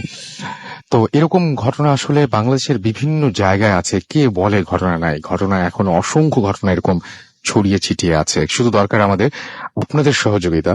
আজকে হাবিব ভাই এই ঘটনা না পাঠালে আমরা হয়তো এই ঘটনাটা কোনোদিন আপনার সাথে শেয়ার করতেই পারতাম না। বাট এরকম একটা ঘটনা আমার মনে হয় যে ভূত এফএমের কোনো এপিসোডে এরকম ধরনের কোনো ঘটনা আমরা পাইনি, যে ঘটনায় একজন মানুষ, যে মানুষ চিতাতে মানুষকে পোড়াতেন, তার জীবন বদলে দিয়েছে এবং তিনি এখন রিক্সা চালান। সো আপনারা বাংলাদেশে যেখানেই থাকুন না কেন বা বিশ্বের যেখানেই থাকেন না কেন, আপনারা যদি আপনাদের চারপাশের মানুষগুলোকে একটু ভালোভাবে দেখেন, একটু যদি জানেন আর আমাদের কাছে জানিয়ে দিন, জানিয়ে দেন, তাহলে আরো অসংখ্য মানুষ তাদের সম্পর্কে জানতে পারবে এবং আরো কত কিছু, মানে আমরা আমরা আসলে অনেক কিছু রহস্য যেমন জেনে ফেলেছি, আমরা এই বিজ্ঞানের যুগে আমরা অনেক কিছু রহস্য যেমন জেনে ফেলেছি, অনেক কিছু রহস্য নিয়ে আমাদের এখন আর মাথা ব্যথাও নেই আসলে। আমি একটা ডকুমেন্টারি দেখছিলাম কয়েকদিন আগে, এবং আপনারা জানেন যে মালয়েশিয়ার একটা এয়ারলাইন্স, মালয়েশিয়া এয়ারলাইন্স এর একটা বিমান, সেই বিমানটির কোনো খোঁজ খবর পাওয়া যাচ্ছে না। এটা নিয়ে আমি বিভিন্ন জায়গায় খোঁজ খবর করতে করতেই একটা অদ্ভুত নিউজ দেখলাম। সেখানে একজন ভদ্রলোক বলছেন যে আমরা তো মহাকাশের রহস্য জানতে ব্যস্ত হয়ে গেছি, আমরা পৃথিবীর অনেক রহস্যকে এখন ইগনোর করি, আমরা অনেক রহস্য এখনো জানি না, আমাদের চারপাশে এমন ঘটনা ঘটে যে সমস্ত ঘটনা নিয়ে আমাদের এখন আর মাথা ব্যথা নাই। আমরা কতটুকু চিনি আমাদের এই সমুদ্রকে, কতটুকু চিনি আমরা আমাদের চারপাশকে।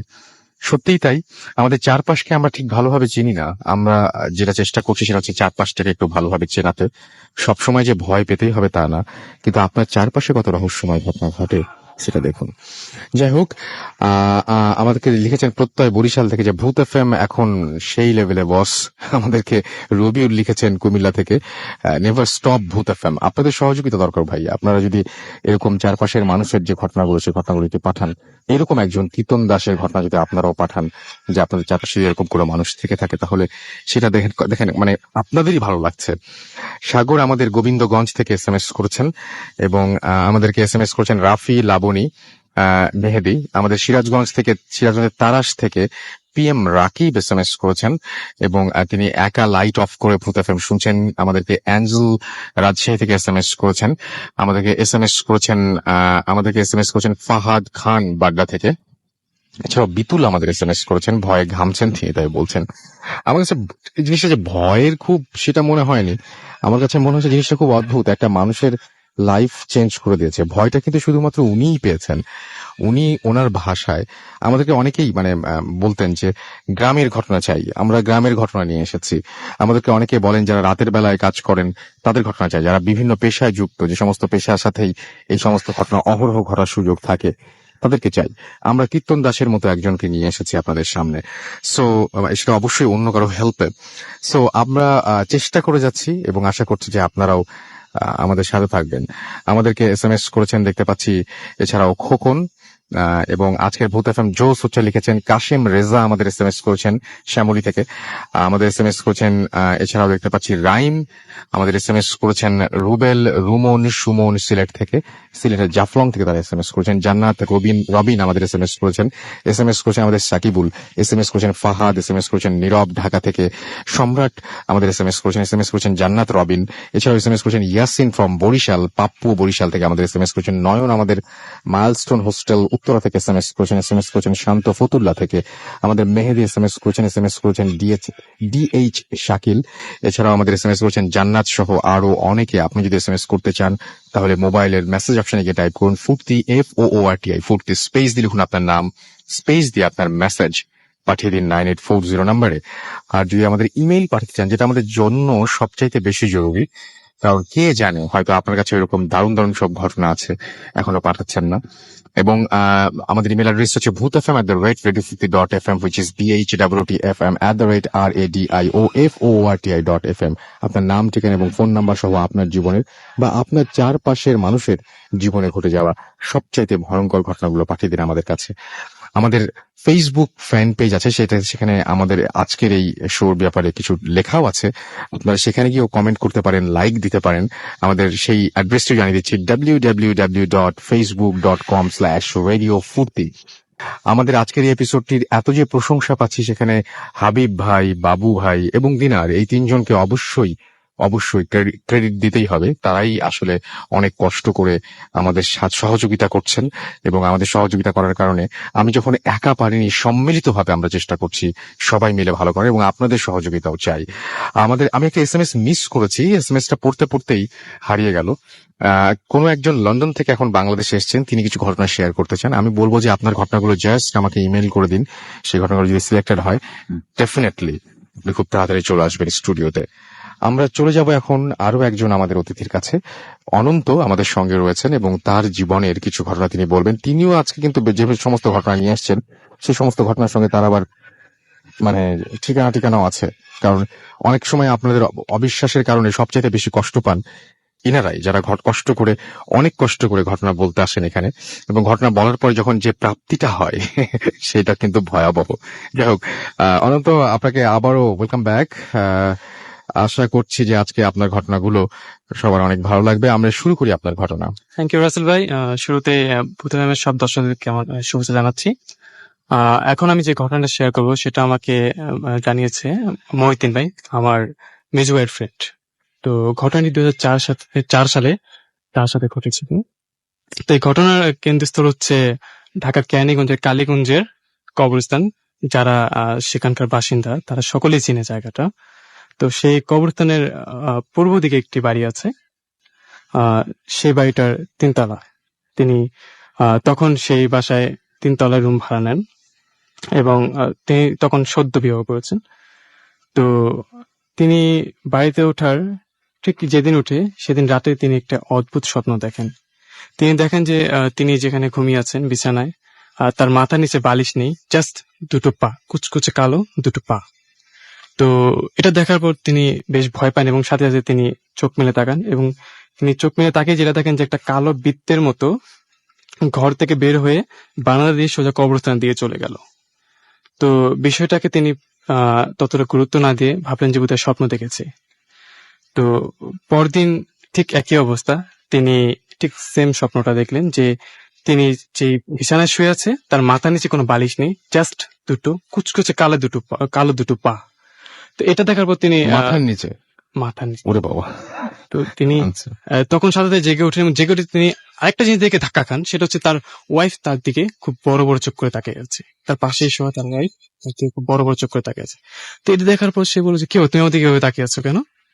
তো তার ওয়াইফ তার কোনো উত্তর না দিয়ে সে চোখ বন্ধ করে আবার ঘুমিয়েছেন। তো পরদিন সকাল থেকে তার ওয়াইফ খুব অসুস্থ হয়ে পড়েন। তিনি রক্তবমি শুরু করেন, খিঁচুনি শুরু হয় তার।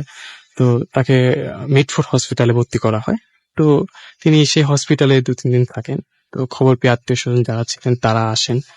তো এসে বলেন যে তুমি তো 2-3 দিন এখানে আছো, তুমি বরং বাড়ি থেকে একটু রেস্ট নাও। তো সে সেদিন সবাইকে সেখানে দিয়ে বাড়িতে চলে আসে এবং বাড়িতে এসে তিনি ঘুমিয়ে পড়েন। একটা সময় তার মনে হচ্ছিল যে তার নিঃশ্বাস বন্ধ হয়ে যাচ্ছে। তিনি চোখ মেলে তাকে দেখেন যে সে নিজেই তার গলা চাপ দিয়ে ধরে রাখছে 2 হাত দিয়ে। নিজের গলা, হ্যাঁ, নিজের গলা ধরে রাখছে। তো এটা দেখে তিনি ভাবতেছেন যে আমি এটা কি করতেছি, নিজের গলা চাপ দিয়ে ধরে রাখছি। তো সে উঠে তিনি ওয়াশরুমে যাওয়ার প্রয়োজন বোধ করেন। তো তিনি ওয়াশরুমে ঘুম ঘুম চোখে তিনি ওয়াশরুমের দিকে যাচ্ছেন। হঠাৎ তার মনে হলো কেউ তাকে পাস করে চলে গেল, একটা মানুষের মতো কেউ তাকে পাস করে চলে গেল। সে সাথে সাথে আশেপাশে তাকায়, দেখে যে কেউ কোথাও নেই, কিছু নেই।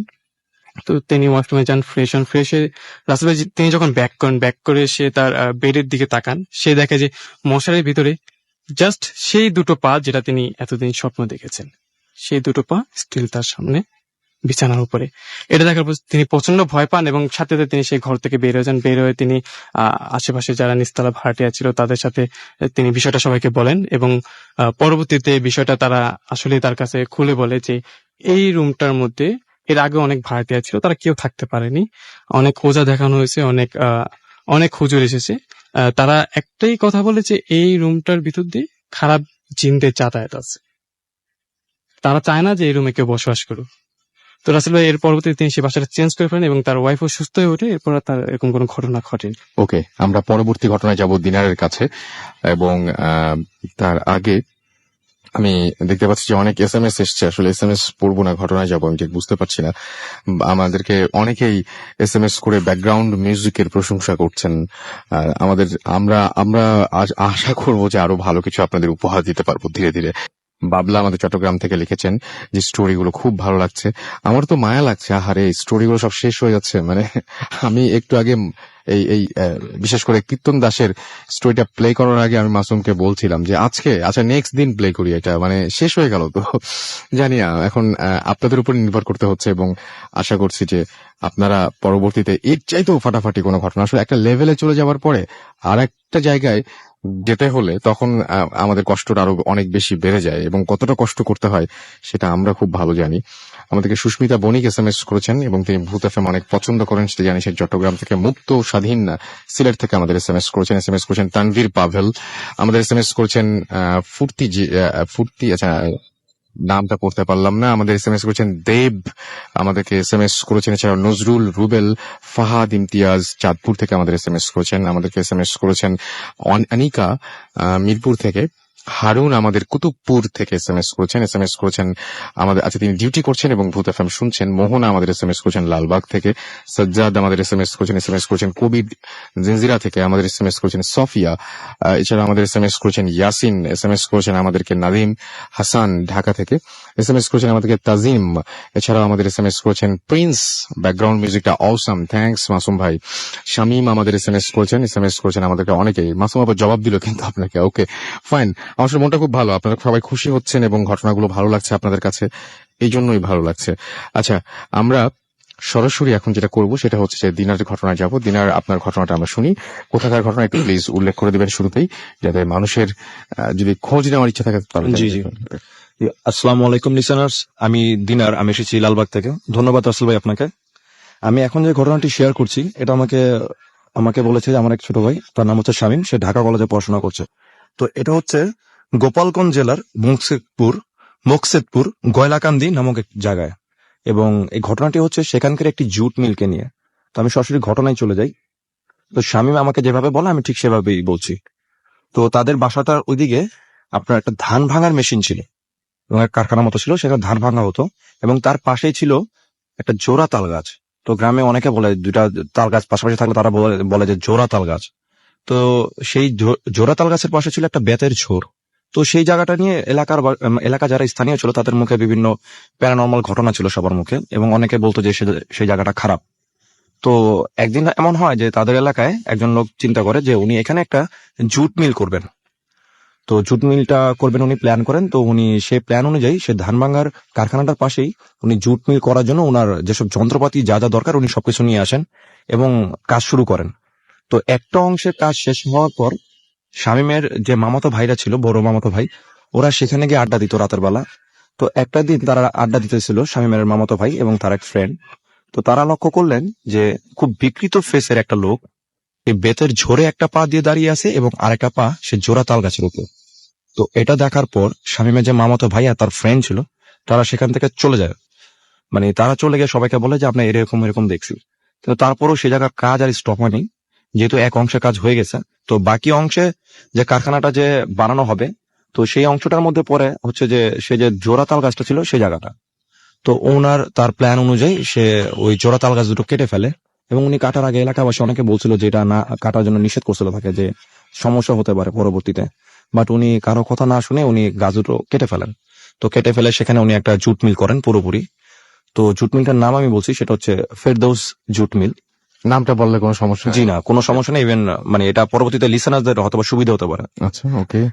তো কারখানা যখন চালু হয়ে যায় জুট মিলটা, তো সেখানে বেসিক্যালি সুতো বানানো হতো। তো কারখানাটায় 2 শিফটে কাজ হতো, সকালে এবং রাতে। তো যে আমাকে ঘটনা বলছে তার আপন চাচাই সে কারখানার ইনচার্জ ছিল। তো উনি মেনটেন করতেন সবকিছু, কোনো পেশেন্টের কোনো প্রবলেম হয়েছে কিনা, প্লাস আদার কারো কোনো সমস্যা হয়েছে কিনা। তো একদিন এমন হয় যে যেখানে ওই জোড়া তাল গাছ দুটো ছিল সে জায়গাটা একটা মেশিন বসানো ছিল, এবং সেই মেশিনটার ভিতরে প্রায় 2 কি 3 টনের মতো মানে ওজনের একটা বেয়ারিং এর চাকা ছিল সেটার ভিতরে। তো ওইটাকে ইউজ করা হতো ওই মেশিনটার মধ্যে। তো অনেক সময় হয়েছে কি যে ওই মেশিনটায় সুতো আটকে যেত। তো সুতো যেহেতু খুবই হালকা একটা জিনিস, সেটা টান দিয়ে তারা বের করে নিত। তো ফার্স্ট যেদিন ঘটনাটা হয় সেদিন একটা কর্মচারী সেখানে কাজ করতেছিল, সে একটা সুতো ধরে টান দেয় এবং তার সাথে আরো অনেক কর্মচারীরা সবাই দাঁড়ায় কাজ করতো। তো তারা লক্ষ্য করলো যে সুতাটার সঙ্গে তার হাতটা রাসেল ভাই সে মেশিনের ভিতরে চলে যায়, এবং এটা খুব একটা উইয়ার্ড ব্যাপার ছিল। এবং এটা সবাই যখন দেখে সবাই খুব ঠান্ডা হয়ে যায় যে এটা ফুললি ইম্পসিবল একটা ম্যাটার, যে একটা সুতার পক্ষে কখনো একটা হাতকে টেনে নেওয়া সম্ভব না। তো এটা ঘটার পর সেদিনই ওই লোক সেখান থেকে কাজ ছেড়ে দেয়, এবং তার আশেপাশে যারা দেখছে এই ব্যাপারটা তারাও সেখান থেকে কাজ ছেড়ে দেয়। তো এরকম মানে নিত্য নৈমিত একটা ব্যাপার হয়ে দাঁড়ালো যে ওই মেশিনটা স্পেসিফিক ওই মেশিনটার মধ্যে যেখানটায় জোড়া তাল গাছ ছিল, এটা আমাকে শামীমের চাচা বলছে যে উনি পুরোটা বুঝতে পারছেন যে ওইখানটাই ওই মেশিনটা বসানো ছিল, যেহেতু উনি ওই জায়গার স্থানীয় ছিলেন, উনি জানতেন। তো এরপর এমন হয় যে তারা কয়েক উইকস পর যে অন্য জনদের যে সেই মেশিনটার কাজ বুঝিয়ে দেওয়া হয়, তাদেরও একই রকম, তারা সবাই একই রকম সেম ওয়েতে ইনজোর্ড হতে শুরু করলো। তো একটা সময় এমন হয় যে কেউ আর কাজ করতে চাচ্ছে না সেই জায়গাটায়, এমনকি সেই জায়গাটা তো দূরের কথা, ওই কারখানায় কেউ কাজ করতে চাচ্ছে না। তো এর মাঝখানে একটা ঘটনা হয় যে আমি যেটা বললাম যে 2 শিফটে কাজ হতো। তো একটা সময় এই শামীমের যে চাচা ছিলেন, উনি ফ্রাইডে ছিল সেদিন, তো সেদিন স্পেসিফিক ওই জোড়া তাল গাছের উপর যে মেশিনটা বসানো ছিল সেটা অফ ছিল, সে জায়গার লোক ছিল না। তো উনি ভিতরেই ছিলেন, উনি অন্য কাজ করতেছিলেন। তো উনি রাতে একটা পর্যায়ে সেখানটা যান। তো সেখানটা গিয়ে উনি একটু দূরেই ছিলেন। তো উনি দেখলেন যে ওনাদের ওই মেশিনটার মধ্যে মানে যখন কোনো বিয়ারিং এর চাকায় কোনো প্রবলেম হইলে সেটা ভিতরে ঢুকার একটা সিস্টেম ছিল, উপর দিয়ে একটা ঢাকনার মতো ছিল। তো উনি দূরে দাঁড়িয়ে লক্ষ্য করলেন যে ভিতর থেকে একটা লোক বের হচ্ছে। তো উনি ফার্স্টে ভাবছেন না হয়তোবা কেউ টেকনিক্যালি কোনো সমস্যা দূর করার জন্য সেটা ভিতরে ঢুকছে, হয়তোবা কারখানার কেউ হবে। আসলে উনি জাস্ট এটা ভাবতে ভাবতে উনি একটু সামনের দিকে আগান। তো উনি সামনের দিকে এগিয়ে যেটা দেখলেন সেটা হচ্ছে যে উনি ভিতর থেকে একটা মানুষকে বেরোতে দেখলেন, কিন্তু তার মানে বুকের উপর কোনো অংশ ছিল না। এটা উনি বলেন যে বুকের উপরে কোনো মাথা বা গলা এরকম কোনো অংশই ছিল না, ইভেন তার চোখ দুটো তার বুকে ছিল। তো এটা দেখার পর উনি সঙ্গে সঙ্গে সেখান থেকে ভয়ে দৌড় দিয়ে দারোয়ানের কাছে চলে আসে, আর কাউরে কিছু বলে না। তো উনি সেখানে সেন্সলেস হয়ে যান। তো উনি তারপর ওই ঘটনার পর উনিও সেখান থেকে কাজ ছেড়ে দেন। উনি মোটামুটি অনেকদিন ছিল। তো তারপর যেটা হয় তার মাঝামাঝি থেকেই যে রাতের বেলা ওই দারোয়ান যেটা বলে যে সেটা হচ্ছে যে ওই জায়গার স্পেসিফিক ওই মেশিনটাই, জোড়াতাল গাছের জায়গায় যে মেশিনটা বসানো ছিল স্পেসিফিক ওই মেশিনটাই অটোমেটিক চলতো। এবং এটা খুবই ইম্পসিবল একটা ব্যাপার যে ওই মেশিনটা চালু হইতো মোটামুটি 15-20 মিনিট সময় নিত, এবং অফ করার পর সুইচ অফ করার পর 15-20 মিনিট সময় লাগতো তার অফ হইতে ফুললি। কিন্তু ওই দারোয়ান যেটা বলে যে বাইরে থেকে উনি শব্দ পেতেন, ইভেন ভিতরে যারা ছিল রাসেল ভাই, যে ভিতরে যারা কাজ করতো তারাও অনেকবার অনেকে দেখছে যে অটোমেটিক সেই মেশিনে কেউ নাই, বাট সেই মেশিন চলতেছে। তো একটা সময় হয় কি যে এই ভয়ের কারণে অনেকে সেখান থেকে কাজ ছেড়ে দেয়। তো এর মাঝখানে এই কারখানাটার ওনারশিপ চেঞ্জ হয়, অনেকগুলো হাত চেঞ্জ হয়, বাট ফেরদৌস জুট মিল নামটা এখনো আছে। তো লাস্ট 2 কি 3 বছর আগে সেই কারখানাটা বন্ধ হয়ে যায়, কিন্তু সেখানে স্টিল দারোয়ান আছে। বাট সে দারোয়ানের কথা হচ্ছে, এবং সে এলাকা যারা আছে, শামীম আমাকে কদিন আগেও সেখান থেকে ঘুরে আসছে, সে বলছে যে ভাই স্টিল নাও এখনো ওই সমস্যাটা ওই জায়গায়। তো ওর থেকে যখন আমি এটা শুনি তখন আমি ওকে জিজ্ঞেস করলাম যে কারখানার নাম বললে তো কোনো সমস্যা নাই। তখন ও বললো যে না, মোটামুটি আমাদের এলাকা সবাই জানে, আপনি বলতে পারেন। আর রাসেল ভাই আমি এর সাথে একটু অ্যাড করতে চাই, সেটা হচ্ছে যেটা আমি আপনাকে বাইরে বলতেছিলাম যে আমাদের লালবাগের একটা জায়গা আছে, সেখানে হচ্ছে শহীদনগর নামের একটা জায়গা, সেখানেও সেম একটা কারখানা ভাই, সেটা হচ্ছে জুতোর কারখানা। সেখানেও একটা মেশিন অটোমেটিক রান করে, এবং যেটাতে কেউ কোনো অপারেট ছাড়াই সেটা অটোমেটিক অপারেট হতে থাকে। এবং সেটার যে ওনার, আমি নাম বলতে চাচ্ছি না তার। আমি নামটা মানে আপনি যখন বলছিলেন তখন ওই এলাকার আরেকজন জি, ফট জি, করে জি, নামটা জি। বলে দিলেন, আমি জি, জি, আমি জি। ছিলাম সেই সময়। এবং ওইটা শহীদনগরের মানে সবাই মোটামুটি যারা যারা স্থানীয় আছেন। তো আমাকে এই ঘটনাটা বলছেন ওই কারখানার পাশেই একজন ভাড়া থাকেন ভদ্রলোক, উনি ওই কারখানায় কাজ করতেন। তো উনি যেটা বলেন যে দিনার ভাই এমন হয়েছে যে অটোমেটিক মেশিন চলতেছে, এবং ওইখানেও রাসেল ভাই অনেকে অস্বাভাবিকভাবে ইনজুর্ড হয়েছে। এবং ওই কারখানার যে ওনার, উনি এই প্রবলেমটা দূর করার জন্য উনি প্রায় অনেক ওঝা টোঝা আনতেন। তো উনি অনেকের কাছে গেছেন। তো উনি কিছুদিন পর পরে আমরা শুনতাম যে উনি বিভিন্ন খাসি বলি দেন ওই জায়গাটায়। তো স্পেসিফিক এখন উনি যেটা করছেন যে উনি ওনার কারখানায় স্টিল একজন ওঝা রাখছেন, যার দায়িত্ব হচ্ছে যে এই প্রবলেমটাকে সলভ করার জন্য। বাট উনিও এই গোপালগঞ্জের যে ঘটনাটা আমি বললাম ফেরদৌস জুট মিলার মতো আমাদের শহীদনগরের, উনিও সেম প্রবলেমই ফেস করতেছেন, বাট এটার কোনো সাইন্টিফিক কোনো ব্যাখ্যা নেই। আপনারা লিসেনাররা যারা আছে শুনতেছে, তারা যদি ইচ্ছে করে ঢাকার মধ্যে যারা আছে তারা শহীদনগরে গিয়েও এক্সপিরিয়েন্স করতে পারে, অথবা গোপালগঞ্জের দিকে যারা আছে তারাও সেখানে গিয়ে এক্সপিরিয়েন্স করতে পারে। আমি তো ঠিকানা বলে দিয়েছি। আপনাকে অনেক ধন্যবাদ আপনার ঘটনার জন্য। আমরা আমাদের পরবর্তী ঘটনায় যাব, তবে তার আগে কিছু এসএমএস এবং একটা বিরতি আমাদেরকে দিতে পাচ্ছি। ইমারুল খিলগাঁও থেকে এসএমএস করেছেন আমাদেরকে নিতু এবং মারজান অর্পি পটুয়াখালী থেকে, এবং আজকে অনেক বেশি ভয়ের গল্প এক্সপেক্ট করছিলাম এটা বলছেন তিনি। ভালো লেগেছে কিনা এটা আমাকে একটু প্লিজ বলবেন। আমাদেরকে সাথী এসএমএস করেছেন গাজীপুর থেকে, আজকের স্টোরিগুলো চরম হচ্ছে তার মতে। ইনামুল হক আমাদের এসএমএস করেছেন আমাদেরকে প্রণয় সুমন। এছাড়া আমাদের এসএমএস করেছেন দেখতে পাচ্ছি রিচি। এবং তার কাছে অনেক ভয় লাগছে। আমাদেরকে ফাতিমা মোহাম্মদপুর থেকে এসএমএস করেছেন, আজকে প্রথম শুনছেন তিনি, খুব ভালো লাগছে, বিশেষ করে কীর্তন দাসের ঘটনাটি। আমাদেরকে নাদিয়াতুল হক এসএমএস করেছেন। আচ্ছা ফাতিমা, আপনাকে জানাচ্ছি স্বাগতম, ওয়েলকাম টু ভূত এফএম, এবং আশা করছি এখন থেকে রেগুলার আপনাকে পেয়ে যাব। আমাদেরকে আরিয়ান এসএমএস করেছেন, আমাদেরকে প্রমি, এছাড়াও শাহেদ আমাদের চিরাং থেকে এসএমএস করেছেন, আমাদেরকে সাজ্জাদ। রোমান্টিক ভূত আমাদের এসএমএস করেছেন নারায়ণগঞ্জ থেকে। আমাদেরকে এসএমএস করেছেন নয়ন যশোর থেকে। এছাড়াও আমাদেরকে এসএমএস করেছেন অরণি পাবনা থেকে। আমাদেরকে নাদিম এবং আরিফ এসএমএস করেছেন আমাদেরকে সাইফুল ডেমরা থেকে। আমাদেরকে রাজীব এসএমএস করেছেন ফুর্তি থেকে। ফুর্তি স্পেস, আচ্ছা না, স্পেসটা কিন্তু লিখতে হবে না, জাস্ট স্পেস দিয়ে গেলেই হবে। আমাদেরকে এসএমএস করেছেন দ্য ফ্র্যাকচার রাজশাহী থেকে। আমাদেরকে এসএমএস করেছেন ত্রিনা, অনেকদিন পর ভূত এফএম শুনছেন তিনি, চট্টগ্রাম ইউনিভার্সিটি থেকে। তারা সবাই মিলে শুনছেন।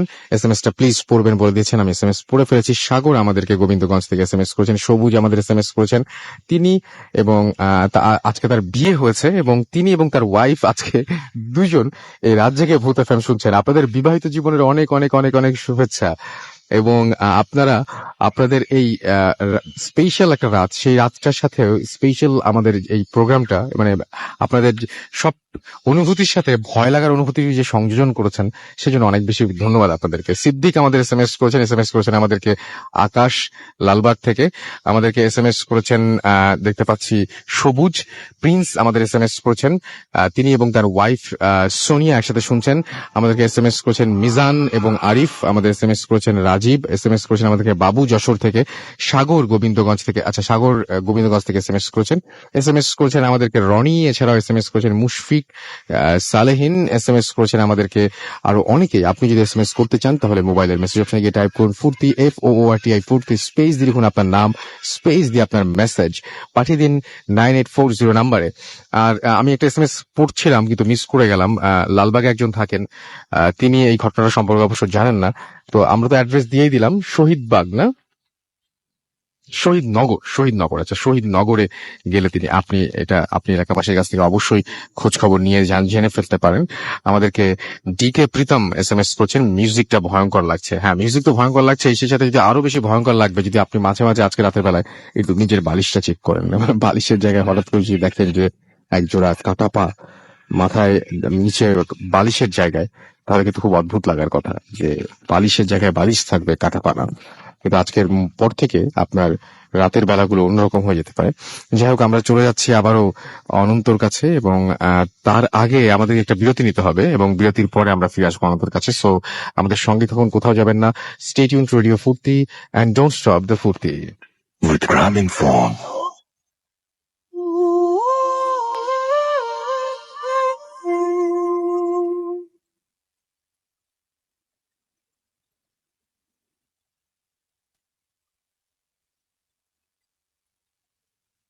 ঘড়িতে সময় রাত 1:28।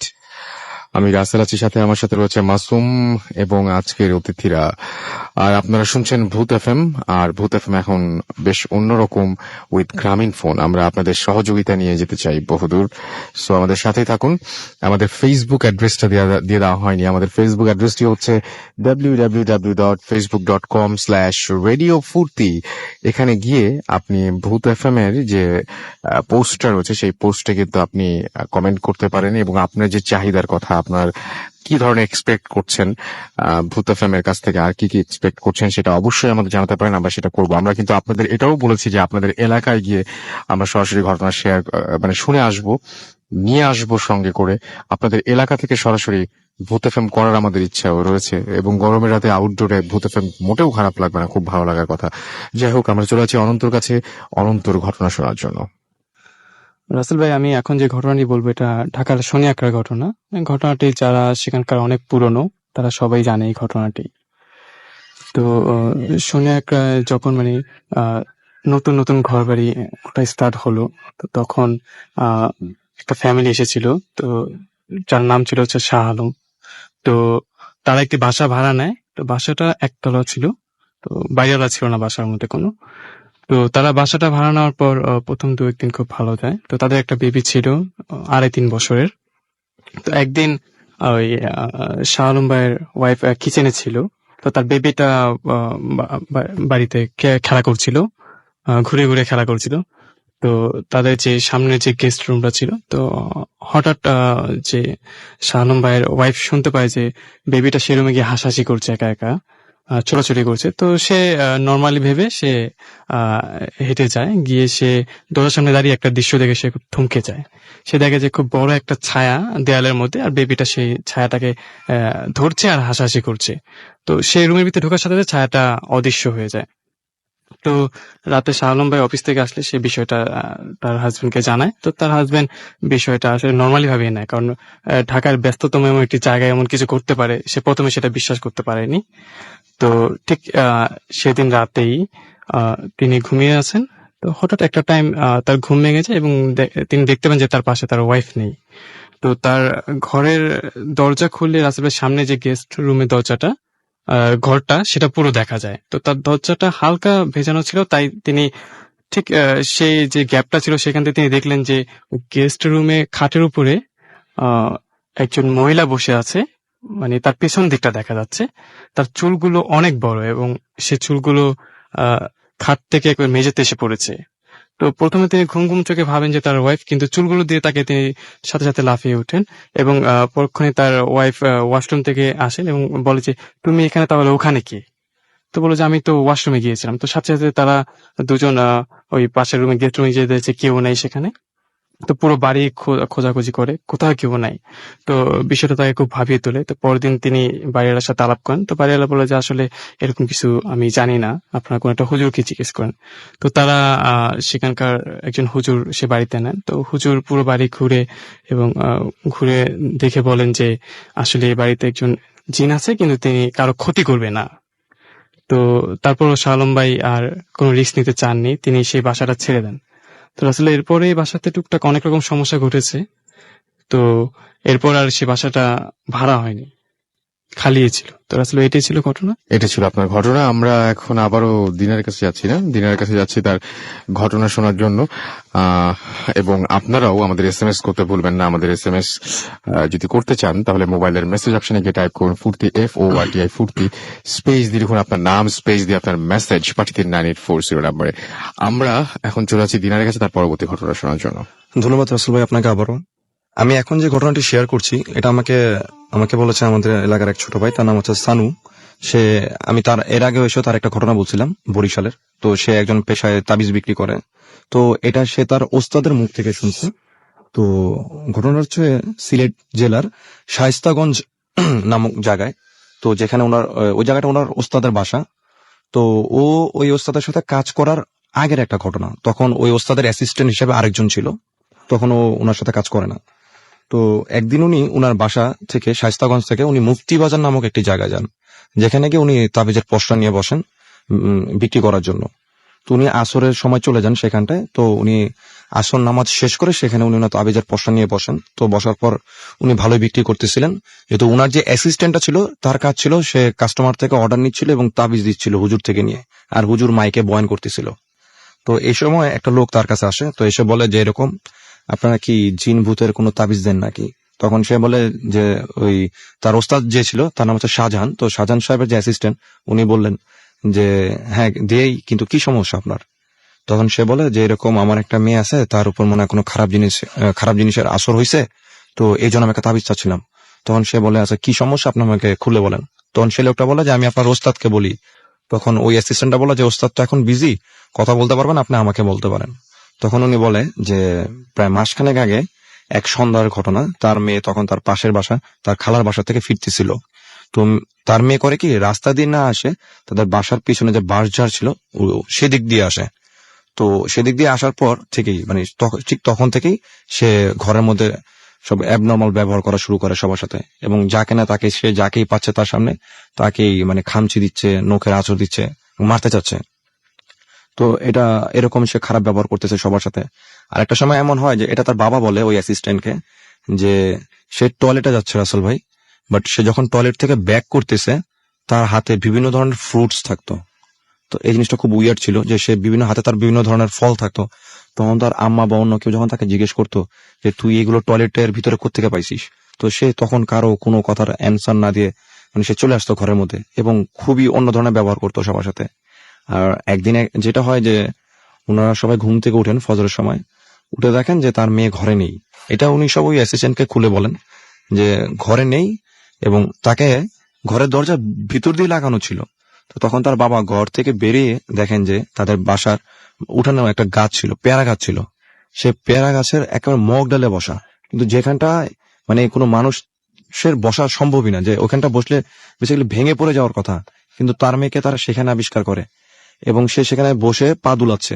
তো এটা দেখার পর তারা উঠে তাকে সেখান থেকে নামায় ঘরে রাখে। তো ডে বাই ডে তার মানে বিহেভিয়ার গুলো খুব মানে অস্বাভাবিক হতে লাগলো, এবং সে যাকে না তাকে মানে মারতে শুরু করলো এবং খুব অদ্ভুত ভাষায় কথা বলতেছিল, যেগুলো তাদের কাছে না বাংলা, না আরবি, না ইংলিশ বা অন্য কোনো ভাষাই মনে হচ্ছে না তাদের কাছে। তো এই হচ্ছে মেয়ের সমস্যা। তো এটা যখন ওকে বলে, অ্যাসিস্ট্যান্টকে বলে, তখন অ্যাসিস্ট্যান্ট হুজুরকে বলাতে, হুজুর আমি গিয়ে দেখে আসি। তখন হুজুর ওকে বেসিক কিছু যে কনসেপ্ট গুলো যে ওকে বলে দেয় আগে থেকে, তারপর ও যায় হুজুর থেকে একটা তাবিজ নিয়ে। তো সে যখন রাসেল ভাই তার বাবার সাথে তাদের বাসায় যায়, তো বাসায় গিয়ে সে দেখে যে একটা রুমের মধ্যে দূরে একটা মেয়েকে মানে শিকল দিয়ে বাঁধা পায়ে, এবং হাতে জাস্ট কাপড় দিয়ে হাত দুটো তার বাঁধা, এবং সে তার চুলগুলো সামনে ফেলে বসে আছে। তখন তার বাবা বলতেছে যে এটাই হচ্ছে আমার মেয়ে, ওকে বেঁধে রাখছি কেন যাকে না তাকে মারতে চায়। তো ও অ্যাসিস্ট্যান্টটা যখন সেই রুমের ভিতরে ঢুকে, সাথে তার বাবা ছিল মেয়েটার এবং তার একটা ছোট ভাই ছিল। তো ঢোকার সঙ্গে সঙ্গেই মেয়েটা তার দিকে তাকায় বলে যে তুই না তাবিজ বিক্রি করতে আসছিস, তুই এখানে কেন আসছিস, তুই তোর কাজে চলে যা। তো এটা বলার সঙ্গে সঙ্গে সে অ্যাসিস্ট্যান্ট একটু ভয় পেয়ে যায়। তারও খুব কম বয়স ছিল, সে ভয় পেয়ে যায়, কিন্তু সে যেহেতু একটা কাজে আসছে তো তাকে তো সেই কাজটা করতে হবে। তো হুজুর তাকে বলে দিছিল যে এই তাবিজটা নিয়ে, তাবিজে যে সুতোটা ছিল সেটা সঙ্গে সঙ্গে তার বাম হাতের যে কনিষ্ঠ আঙ্গুলটা ছিল সেখানটা বেঁধে তার মানে তার নখে চাপ দিয়ে ধরতে। তো সে অনুযায়ী সেটাকে যখন করতে যায়, তখন তাবিজটা মোটামুটি তার বাম হাতের কনিষ্ঠ আঙ্গুলে সে বেঁধে ফেলে সেই যখন নখে তার চাপ দিয়ে জিজ্ঞেস করতে যাবে, সেই তখনই সে মেয়েটার হাত দুটো সে খুলে ফেলে, এবং খুলে ফেলার পর তার মানে যে ফেসের মধ্যে খুব বিশ্রী ভাবে নখের আসর পড়ে। তো রাসেল সেটা হচ্ছে যে তার মেয়ের নখগুলো কিন্তু ছোট ছিল, কিন্তু তার চেহারায় যে নখের আঁচড়গুলো পড়ছে সেগুলো মানে মনে হচ্ছে যে বড় নখ আছে এমন কোনো প্রাণী বা অন্য কারো মানে থাবা এরকম কিছু। তো এটার সঙ্গে সঙ্গে তার বাবা আর তার যে ভাই ছিল তারা দুজন মিলে ওই মেয়েটাকে ধরে, এবং ধরে তাকে আবার বেঁধে তার যে অ্যাসিস্ট্যান্ট আসছিল যে ইনজুর্ড হয়েছে একটু আগে, তাকে তারা পাশের রুমে নিয়ে যায়। তো তাকে তারা পাশের রুমে নিয়ে গিয়ে তারা আবার বাজারে যায়। বাজারে গিয়ে তার সেই যে হুজুর ছিল, তার যে ওস্তাদ ছিল শাহজাহান সাহেব, তাকে গিয়ে বলে যে এরকম আপনি যাকে পাঠাইছেন সে তো আহত হয়েছে, আপনি একটু তাড়াতাড়ি আসেন। তো উনি আসরের নামাজ তখন শেষ হয়ে গেছে, তো উনি সবকিছু বন্ধ করে দিয়ে ওনাদের সাথে চলে আসে ওনাদের বাসায়। তো উনি বাসায় চলে আসার পর যখন বলে যে এই রুম, তো উনি ওনার অ্যাসিস্ট্যান্টকে না দেখে সেই রুমে ঢুকেন, এবং উনি রুমে ঢোকার সময় বলেন যে আপনাদের যদি মন চায় বাইরেও থাকতে পারেন অথবা ভিতরে আসতে পারেন, কারণ উনি দরজা লাগিয়ে দিবেন ভিতরে ঢুকে।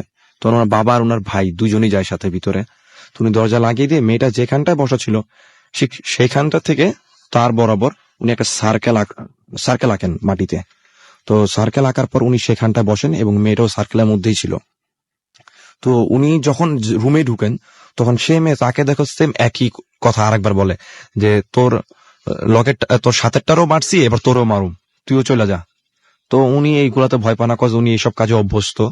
তো উনি সঙ্গে সঙ্গে তার হাতে যে তাবিজটা ছিল সেটা তার বাম হাতের কনিষ্ঠ আঙ্গুলে পেঁচিয়ে তাকে জিজ্ঞেস করে যে তুই কোত্থেকে আসছিস। তো সে কোনো কথার অ্যান্সার না দিয়ে সে শুধু মাথা নাড়তেছিল যে সে এই ধরনের কোনো কোশ্চেনের অ্যান্সারই দিবে না। তো এরকম সে অনেকক্ষণ জোরাজোরি করার পর সে মানে বলতে রাজি হয়, যে সে বলে যে তার মধ্যে যে জিনিসটা প্রসেস হয়েছে, সে মেয়েটা যে যার ধারা, সে বলে যে ওই এরকম বাঁশঝাড়ের মধ্যে দিয়ে আসতেছিল, তখন আমি সেই দিক দিয়ে মানে যাচ্ছিলাম, তো তখন আমি তার উপর ভর করি। তো এখন সেই হুজুর বলে যে আচ্ছা তুমি তাকে ওকে ছেড়ে চলে যাও। পরে সে মানে কোনো কিছুতে তাকে ছাড়তে রাজি না, সে মানে মানে ঠিকই করে ফেলছে যে ওকে সে নিয়ে যাবে এখান থেকে। তো হুজুর অনেক কথা টথা বলার পর হুজুরের সাথে সে রাজি হয় যে সে এখান থেকে চলে যাবে, কিন্তু তার রিকোয়ারমেন্টস হচ্ছে যে সে যে বাঁশঝাড়ের যে রাস্তাটা ছিল রাস্তার সাথে সেখানটা একটা খাসি রেখে আসতে হবে বেঁধে। আর উনি তখন হুজুর বলে যে তুমি যে চলে যাবা এটার প্রুফ কি থাকবে। তখন সে বলে যে রাসেল ভাই আমি জুতোয় এই বাসার যে কারো একজনের জুতোয় কামড় দিয়ে চলে যাব। তো হুজুর বলে আচ্ছা ঠিক আছে, তুমি তাহলে কামড় দিয়ে যাও, আমি খাসি রাখতেছি। তো এটা বলার সঙ্গে সঙ্গে সে মেয়েটা রাসেল ভাই সেখান থেকে উঠে বসে। তো হুজুর তার বাবার পারমিশন নিয়ে তার পায়ের যে শিকল ছিল সেটা খুলে দেয়। তো খুলে দেওয়ার সঙ্গে সঙ্গে সে রুম থেকে বের হয় এবং সে কোনো রকম হাতের স্পর্শ না করে উঠানে রাখা কারো একজনের স্যান্ডেলে সে মুখ দিয়ে দাঁত দিয়ে কামড় দিয়ে সেই স্যান্ডেলটা ধরে সেই বাসঝাড়টার দিকে হাঁটা দেয় এবং সেখানটা গিয়ে সে সেন্সলেস হয়ে পড়ে যায়। এবং তারপরই হুজুর তার বাসার লোকজনদেরকে একটি খাসি আনান। তো খাসি আনিয়ে সেখানে রেখে দেন, কিন্তু সকালে বেলা যখন তারা ঘুম থেকে ওঠে সকালবেলা, তো সেখানে তারা কোনো খাসি পায়নি। আর তারপর থেকে তার মেয়ে মানে ওই ধরনের যে জিনিসটা তাকে ভর করছিল তার থেকে মুক্তি পায়। রাসেল ভাই, এই ছিল আমার ঘটনা। আপনাকে অনেক ধন্যবাদ। আমাদেরকে ছোট্ট বিজ্ঞাপন বিরতিতে যেতে হচ্ছে এবং তারপরে আবারও ফিরে আসছি। আমাদের সাথে থাকুন। স্টে টিউনড রেডিও ফুর্তি অ্যান্ড ডোন্ট স্টপ দ্য ফুর্তি।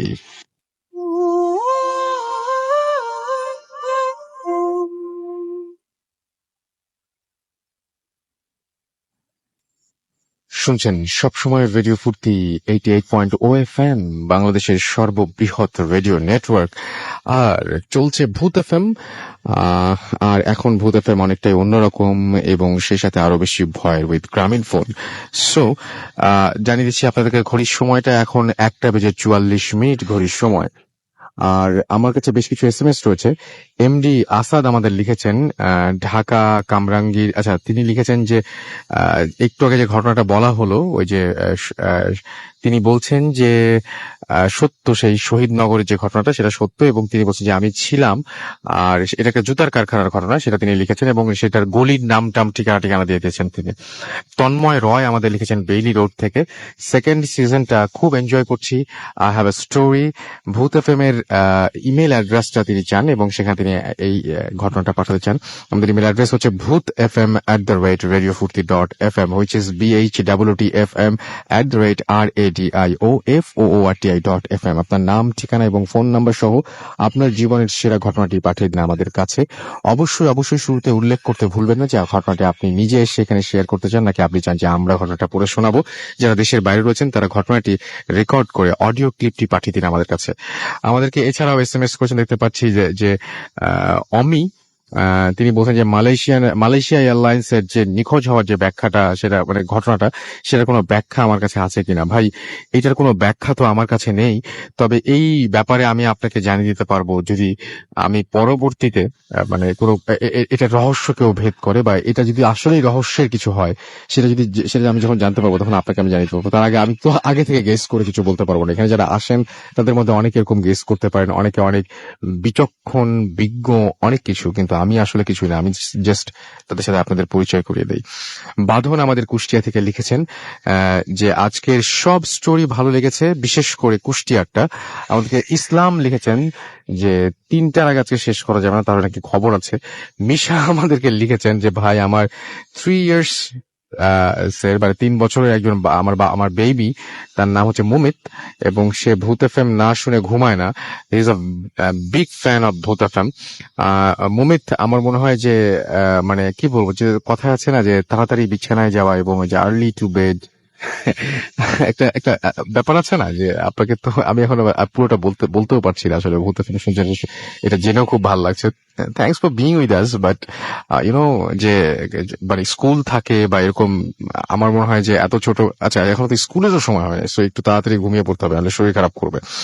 জয় সরকার আমাদের লিখেছেন জগন্নাথ হল থেকে, রুম নাম্বার দিয়ে দিয়েছেন তিনি, আমি সেই রুম নাম্বার নাই পড়ি। তিনি লিখেছেন আমরা সবাই মিলে বক্সে ফুল সাউন্ড দিয়ে ভূত এফএম শুনছি। অর্ক আমাদের লিখেছেন যে ব্যাকগ্রাউন্ড মিউজিকটা খুব স্কেরি। আমাদেরকে অনিকা এসএমএস করেছেন উত্তরা থেকে, ভূত এফএম সিজন 2 এবং ইজ জাস্ট গ্রেট। আমাদেরকে লিখেছেন মি অ্যান্ড মাই হাবি, তারা দুজনে মিলে শুনছেন আমাদের সাথে, এবং তিনি বলছেন আই ওয়ান্ট শেয়ার ইনসিডেন্ট, যেটা হচ্ছে তার নেইবারের, এবং তিনি বলছেন যে হাউ। আমার যেটা মনে হয় যে আপনি ঠিক যেভাবে মানুষকে অন্যকে মেইল করেন, ইমেল যেভাবে করেন, আমাদেরকে ঘটনা পাঠানোর নিয়মটা এক্স্যাক্টলি তাই। আপনি ইমেল করেন কিভাবে, আপনি জাস্ট যে লিখে ফেলেন ইমেলটা, তাই না? আপনি ওই ঘটনাটা ভাবে লিখে ফেলতে পারেন। আবার যদি আপনি মনে করেন যে আপনি কোনো একটা ওয়ার্ড ফাইলে লিখবেন, সেই ওয়ার্ড ফাইলে লিখে তারপরে সেই ওয়ার্ড ফাইলটা অ্যাটাচ করে পাঠিয়ে দিলে আমরা পেয়ে যাবো। সো এটা it's not a big deal. আমাদেরকে এসএমএস করেছেন আবির, এছাড়া আমাদেরকে দীপু আমাদের SMS করেছেন। আচ্ছা আবির লিখেছেন যে আমার কাছে 3টা ঘটনা আছে, আপনাকে খুঁজছে ভূত FM। সো আপনি আর দেরি না করে আমাদেরকে ইমেল করে দিন। দীপু আমাদের লিখছেন এবং তিনি বলছেন ভূত FM এর সব ঘটনাগুলো ভালো লেগেছে তার ওয়াইফের, এবং তিনি খুব এনজয় করেছেন এই ভূত FM আজকের, এবং তাদের নতুন জীবনের জন্য দোয়া করতে বলেছেন। আপনাদের নতুন জীবনের জন্য থাকলো অনেক অনেক অনেক অনেক শুভকামনা। ঘটনা এখনো একটা বাকি আছে, কিন্তু সেটা একটা অডিও ক্লিপ। সো সেই অডিও ক্লিপটা আমরা শোনাবো আপনাদেরকে। তার আগে আমাকে বিদায় নিয়ে নিতে হবে, কারণ ঘড়ির কাঁটা বলছে যে এরপরের কথা বলার সময় থাকবে না। আপনারা অডিও ক্লিপটি শুনতে থাকুন, এবং তার আগে জানিয়ে দিয়ে আরো একবার আমাদের ইমেল পাঠানোর অ্যাড্রেসটি। আমাদের ইমেল অ্যাড্রেস হচ্ছে bhuthfm@radio40.fm। আর আমাদেরকে যদি ফেসবুকে জানাতে চান আজকের কেমন লেগেছে আজকের এপিসোডটি, তাহলে চলে যান www.facebook.com/radio ফুর্তি। রেডিও ফুর্তি স্পেলিংটাও বলে দিচ্ছি, RADIOFOORTI, রেডিও ফুর্তি। আমরা জানি যে শুরু হচ্ছে T20 ওয়ার্ল্ড কাপ, এবং আমাদের একদম মানে কি বলবো আনন্দের শেষ নাই। অনেক সুন্দর করে সেজে উঠেছে আমাদের শহরগুলো, এবং অনেক পরিষ্কার পরিচ্ছন্ন সবসময় আমরা দেখছি যে মানে যথেষ্ট যত্ন নেওয়া হচ্ছে। একটা রিকোয়েস্ট থাকবে আপনাদের সবার কাছে, যে এই পরিষ্কার শহরটি নোংরা করবেন না। আমাকে দেখতে হয়েছে যে ভাই বলছি যে জাস্ট কিছু পরিষ্কার করার কিছুক্ষণ পরেই বেশ কিছু কাগজের প্যাকেট, ঠোঙা, খোসা, হ্যান ত্যান এই সমস্ত কিছু আর কি, এটা করবেন না প্লিজ। আমাদের বাংলাদেশ টিমের জন্য অনেক অনেক অনেক অনেক শুভ কামনা থাকলো, যদিও তাদেরকে একটা বাধা পার করে তারপরে যেতে হবে মূল খেলায়। তারপরে অনেক অনেক শুভ থাকলো, এবং তারা ভালো করবেন সেই বিশ্বাস আছে। দোয়া করি তার জন্য, অনেক অনেক শুভকামনা থাকলো। তারা এই T20 ওয়ার্ল্ড কাপ অনেকটাই মানে কি বলবো পানিশে হয়ে যাবে। সো তাদেরকে চাই আমরা আমাদের টিম খেলুক, সেটা আমরা সবসময় চাই। আর সেই সাথে কথা হবে আবারও 1 সপ্তাহ পরে। ততদিনে আমরা অনেক কিছুই জেনে যাব খেলা সম্পর্কে, আর অনেক কিছু সম্পর্কে। যাই হোক, সব বাংলাদেশ টিমের জন্য আবারও শুভকামনা জানিয়ে আজকে শেষ করছি। কথা হবে আবারও আগামী সপ্তাহে ঠিক একই সময়। সেই পর্যন্ত সবাই ভালো থাকবেন, সুস্থ থাকবেন, সুন্দর থাকবেন, মোস্ট ইম্পর্টেন্টলি ফুর্তিতে থাকবেন, এবং লাস্ট যে ঘটনাটা আসছে আপনার জন্য সেটা অবশ্যই মিস করবেন না। আজকের মতো এখানেই আমার এবং মাসুমের পক্ষ থেকে টাটা।